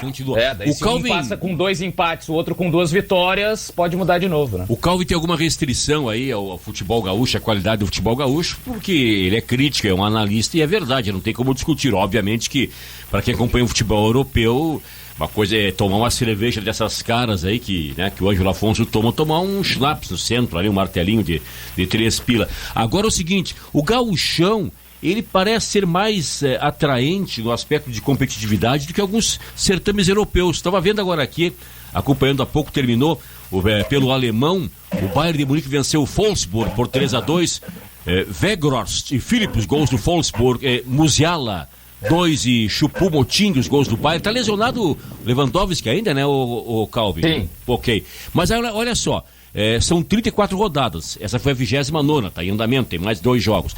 O Bayern tem 68 pontos, o Leipzig 61, vai dar Bayern de novo. Então Itália, tá aí, sendo uma novidade, Internacional. Na França, tá meio equilibradinho. França não é mais mas na Alemanha é muito melhor o gauchão, pelo menos aqui às vezes dá Inter 6 vezes consecutivas, agora tem Grêmio a 3, mas na Alemanha, por que graça tem o alemão, disputar o alemão, dá só Bayern Munique lá, aí vem esse Leipzig metido aqui, que tem dinheiro da Red Bull, não sei o que, também nunca encosta no Bayern de Munique, não tem graça, alemão. Sim, mas não tem graça, título é o Bayern sempre. Não, mas já é vice, vou te dizer. Tu pode ter certeza, o Bragantino aqui no Brasileiro, que está por começar, vai disputar a vaga para Libertadores.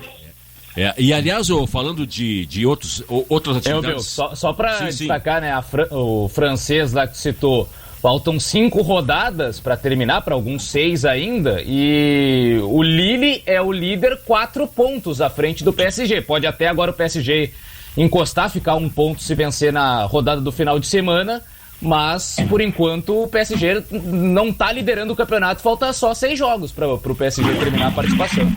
Aliás, ô Calvin, eu quero te parabenizar, já falei várias vezes isso aí, mas não na tua presença.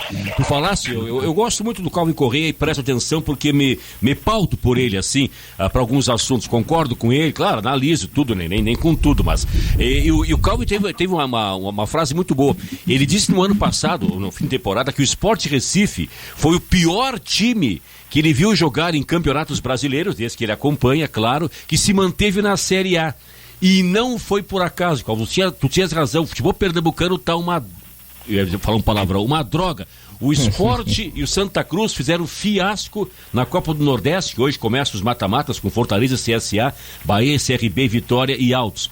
Um ficou na lanterna, outro na vice-lanterna, tá uma draga o futebol pernambucano e o Sport continua muito ruim. Disputou ano passado o hexagonal do rebaixamento do pernambucano e esse ano fez fiasco na Copa do Nordeste, então tu tens razão, né? O Sport se manteve na Série A, sei lá, por um milagre ou por mérito de Jairzinho Ventura, que neste ano nem segurou o Rojão, mandaram embora também, né? É verdade, Calvin, foi demitido. Calvin, é o seguinte, Sport, eu sempre valorizei o Campeonato Gaúcho, Calvin. Eu gosto do Campeonato Gaúcho, sempre valorizei, mas eu faço hoje assim apenas uma restrição em relação ao Gaúchão, e que é mais uma restrição assim em torno de lamento. O meu lamento é o seguinte, é que cidades tradicionais do Rio Grande do Sul, não tenham representantes na primeira divisão do Campeonato Gaúcho. Isso aí eu não acho legal. Por exemplo, no Bagé não tem, Santa Maria não tem, Santana do Livramento não tem. Rio Grande não tem. Então isso aí realmente eu lamento, cara. Não, eu acho que não podia ser assim. Quem sabe nós fizéssemos assim de repente um campeonato gaúcho regionalizado, não seria melhor? São agora apenas 12 equipes, né? Então muitos times tradicionais acabam ficando fora do gauchão, agora no aguardo da divisão de acesso, né? É preciso ainda ter a liberação de jogos não noturnos, né, para que a divisão de acesso aconteça, já que alguns estádios até não têm essa iluminação apropriada para jogos à noite. Por enquanto, os jogos aqui no Rio Grande do Sul apenas a partir das 20 horas. Então, vamos ver aí como vai ficar essa definição para que Calvin, a divisão de acesso aconteça. Eu apresento Tarde de Futebol a partir das 2 horas hoje, na folga do Flávio da Pisola até às 5, né? Então fui sorteado pro antidoping, agora vou me ausentar. E meu antidoping é como o do Renato Portaluppi. O Renato, quando sorteava ele pro antidoping, ele demorava até 3 da madrugada no Olímpico, né? Porque ele aplicava, né? Que não conseguia fazer xixi e tinha que tomar cerveja. Os caras tinham que buscar, né? Pra não ter long neck, né?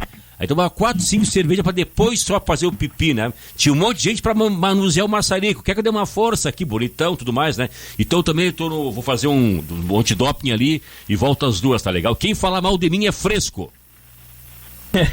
Seu Rogério Belk.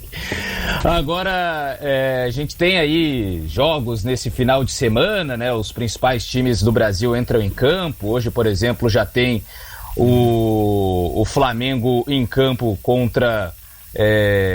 o Flamengo em campo contra a Portuguesa da Ilha do Governador, tem Fluminense e Botafogo, os times entrando em campo uma última vez nos estaduais antes da bola rolar para Libertadores da América. E mês que vem já tem o início do Campeonato Brasileiro.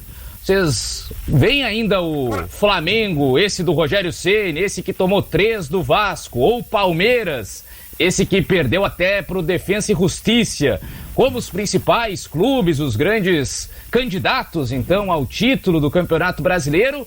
Ou esse ano dá para a dupla Grenal, e especialmente para o Grêmio, que agora não tem a Libertadores? Será que o Grêmio vai poupar jogadores, botar time reserva no Brasileirão por causa da Sul-Americana? Não, mas o Calvin, ainda que o Grêmio não poupe, o Flamengo tá um degrau acima, né? Ele pode até ter essa instabilidade aí do Rogério Ceni, mas tu olha, eu não vou falar em elenco. Eu não acho que o Flamengo tem um grande elenco. Eu acho que Grêmio, Internacional, Palmeiras, para mim o maior elenco que tu podes assim, qualificar os reservas tão bons quanto os titulares é o Palmeiras. Agora, em termos de 11, o Flamengo é superior ainda. Aí daqui a pouco, por exemplo, As duas atuações que eu vi do Everton Ribeiro tá abaixo. Mas daqui a pouco o Everton Ribeiro tá mal, o Gerson tá mal, mas o Gabigol tá iluminado, o Bruno Henrique tá iluminado, a Arrascaeta jogando muito, quer dizer, é como a equipe do Filipão ali, 2, 3 jogavam mal, o resto dava conta. O Internacional de 75 podia estar o Falcão, o Valdomiro mal, mas o Carpegiani e o Lula resolviam. É muito craque junto para ser superado por outras equipes. E atenta aí, hein? Esse Crespo vai fazer com que o São Paulo, não digo assim que vai superar o Flamengo, mas nós vamos ter que nos cuidar assim, ó, em termos de vaga para Libertadores, que o Patinho sempre comenta que é o que nós festejamos ultimamente. Nós temos Flamengo, Palmeiras, o São Paulo, e aí depois, correndo por fora, Atlético, Grêmio, o Inter, entende? O outro Atlético, Paranaense. Não vai estar fácil para a dupla Grenal, hein?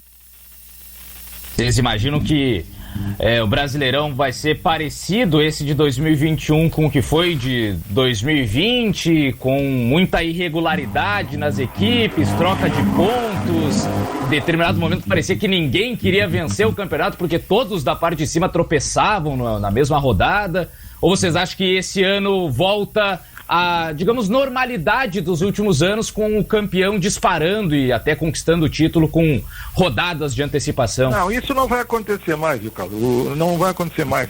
Um time assim, sair na frente, digamos, livrar em relação ao segundo colocado 10, 11 pontos, isso não vai acontecer mais.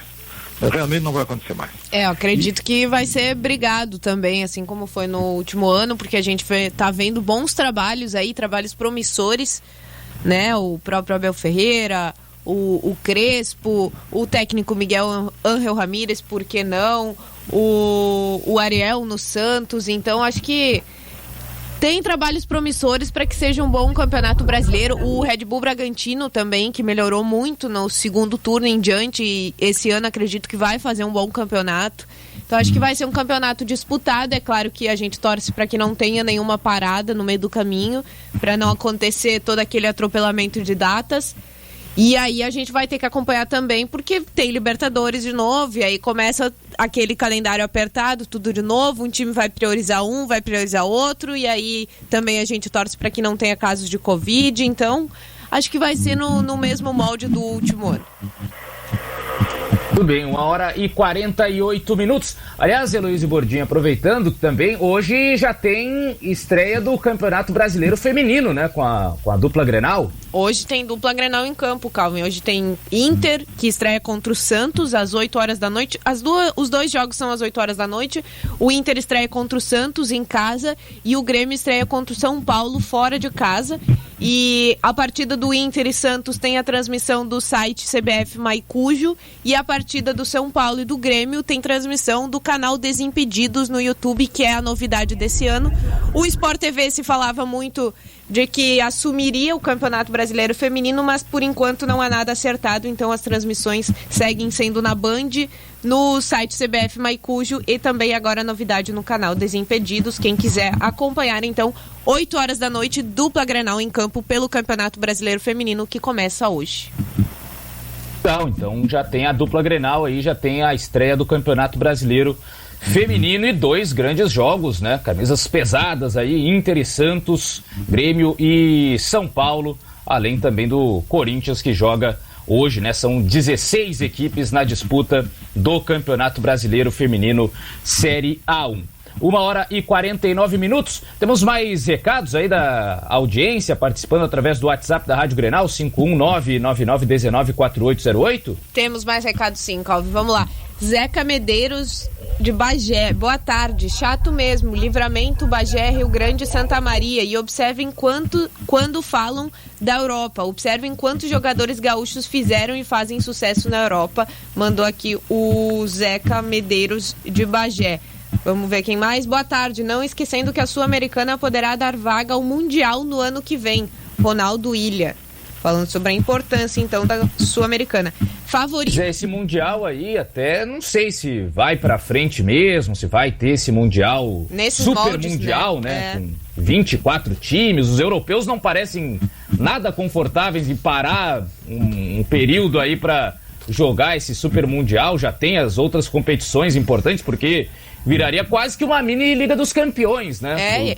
Tamanha supremacia dos europeus em relação aos times dos outros continentes. E a gente percebe que os europeus no próprio Mundial, que são 2 jogos, a gente vê que já não é a mesma valorização que tem aqui no Brasil. Então, pode complicar, mas claro, se acontecer mesmo, então boa colocação aí do nosso ouvinte. Favoritos são Grêmio e Inter. Alguém tem alguma dúvida disso? Candidato é todo clube que participa. Paulo de Canoas aí. Vamos ver quem mais. Grêmio é candidato a cair no Brasileirão e não chega nem no final do Gauchão. Não tem nome aqui quem mandou, mas um pouco pessimista, né? Em relação ao Grêmio. Acredito que o Grêmio vai começar um trabalho do zero, né, Calvin? Reestruturando todo o seu departamento de futebol e também trazendo um novo técnico. Então, início de um novo trabalho é uma aposta. A gente ainda vai ter que observar como vai acontecer. Para cair, tem que fazer muita força nesse Campeonato Brasileiro. No último ano, várias equipes mereciam o rebaixamento, mas só 4 poderiam, né, ser rebaixadas. Então teve time que fez um péssimo campeonato e permaneceu, né? Ficou aí. Por exemplo, Fortaleza até vaga de Sul-Americana chegou a disputar, o Bahia, né, que também estava para cair, no final das contas estava ali disputando vaga de Sul-Americana. Agora, o Campeonato Brasileiro tem dessas, né? Acho que às vezes tem muito time com desempenho ruim, mas apenas 4 vagas de rebaixamento, então a força tem que ser grande para cair. O Sport agora, mesmo Calvin, fez de tudo para cair. Quando é que o Grêmio vai anunciar o nome do seu novo treinador? Pois é, se espera que até a próxima semana, né? O presidente Romildo, quando anunciou a saída do Renato, ele chegou a citar a utilização do Thiago Gomes para os jogos do Campeonato Gaúcho e até uma estreia na competição sul-americana, né? Que ele estava se referindo à Copa Sul-Americana. Então talvez até quinta-feira, para a estreia da Sul-Americana, seja o Thiago Gomes. A partir daí é que já se espera um novo treinador. Mas aí também se espera um novo diretor, um novo vice de futebol.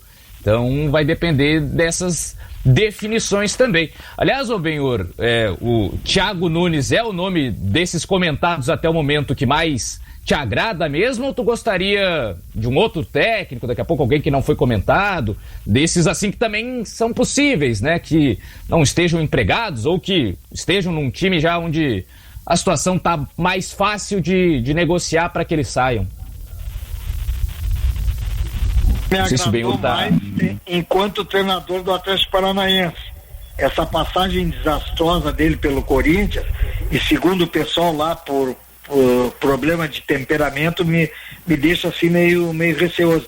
Mas eu antes, eu fico assim, ó. Se o Grêmio efetivamente for aproveitar essa garotada da base, tem que botar quem conhece a base, que seja Thiago Nunes ou qualquer outro, pega um desses, esse rapaz que comandou ontem, ou o César que comanda a sub-20, coloca junto ali, porque se o Grêmio hoje está tendo frutos com essa garotada, é por mérito desse pessoal aí que soube aproveitá-los, né? Agora, eu gosto muito, não que seja um futebol melhor ou pior, eu gosto muito do Grêmio da pegada. Sabe, eu passei pela base lá e quando nós chegávamos para disputar a Taça BH, Copa Londrina, Taça Santiago, o pessoal torcia para não pegar a dupla Grenal na chave porque sabia que o troço ia ser pegado, né?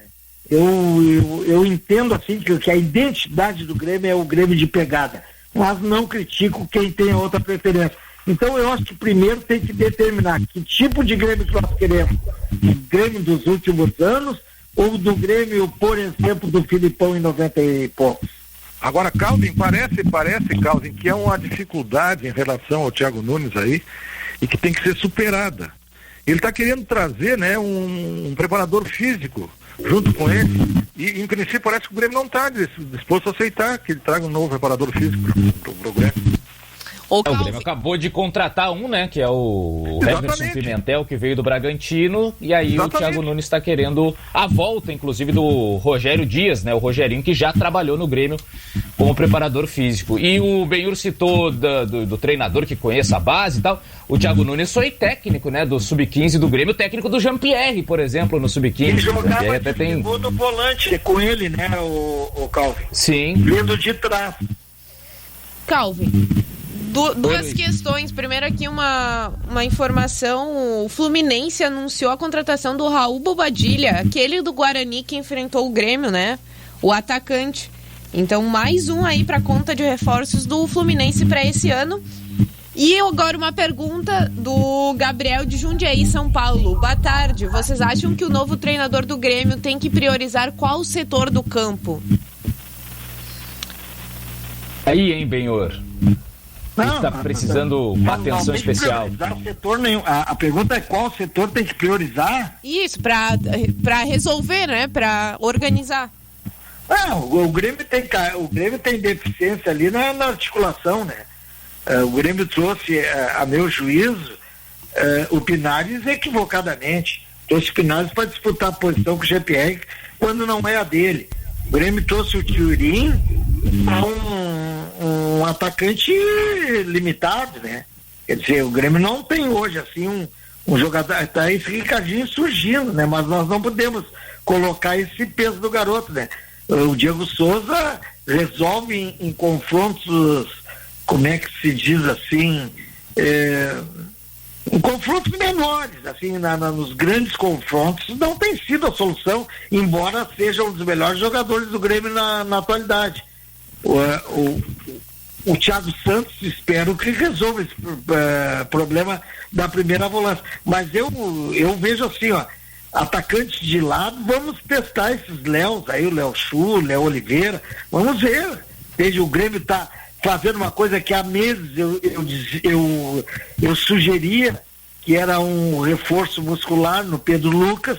Eu acho que esse rapaz tem muita qualificação técnica e com esse trabalho eu acho que ele pode sim disputar uma vaga no time de cima e procurar um zagueiro, embora eu acredite muito no Juan, nós temos que entender que os ciclos terminam, né? Eu entendo assim que como o Michael está saindo, o Jeromel ali adiante também vai sair, né? Porque a idade chega, né? Tem o Renato, chegou ao fim a era de titularidade do Alisson? Eu acredito que sim, Calvin. Eu acredito que sim, era jogador de esquema, mas é jogador de esquema, mas é atacante, não sei, o alemão pode até ver.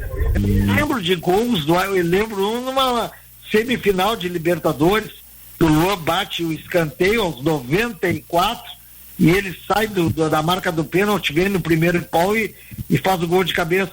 Mas poucos gols, poucas assistências, assim.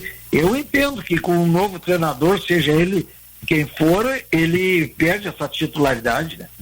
Agora, Calvin, tu não acha, Calvin, que está demorando muito essa recuperação do Jeromel, Calvin? Pois é, né? O Jeromel já tá com o quê? 35, se não me engano? Mas qual é a explicação médica para isso aí? Há quanto tempo ele não joga? A explicação que tem é que o Jeromel já tá se readaptando, né? Fazendo um trabalho físico e tudo mais para tentar ficar pronto o mais rápido possível. Essa é a explicação. O Jeromel que já tá ausente aí há algum tempo. Vamos ver quando vai se recuperar e se vai acontecer a dupla Jeromel e Kahneman por muito tempo em 2021. Em 2020 foram poucos jogos dos dois atuando juntos. 1h59. Vou agradecer ao Kenny Braga, ao Benhur Marchiori, ao Rogério Belk, a Heloíse Bordim, ao Lucas Dias, a todos que participaram do nosso Dupla em Debate. Um abraço, pessoal. Ô, Calvin, deixa eu mandar um abraço para Luiz e o seu cunhado palmeirense que estão lá na praia nos ouvindo e fazer um registro. Recebi há pouco aqui uma notícia, o ex-chefe de polícia, meu amigo, participante da turma dos Menudos, que assim nos denominaram na década de 90, faleceu há pouco de Covid também, delegado Marquísio, Acelino Felipe Fonseca Marquísio, um cara que engrandeceu a instituição policial. Outra vítima dessa doença covarde, que é o Covid. Isso é algo complicado que a gente tem que lidar todos os dias e acho que ainda ninguém conseguiu se acostumar 100% com as perdas que infelizmente vão acontecendo. Valeu, Benhur Marchiori, Kenny Braga, Rogério Belk, Heloíse Bordim, Lucas Dias. Por aqui ficamos com o nosso Dupla em Debate deste sábado. Na sequência chega o Tarde de Futebol no comando do Rogério Belk. Seguimos aqui falando sobre a dupla Grenal, sobre futebol, neste sábado aqui na Rádio Grenal.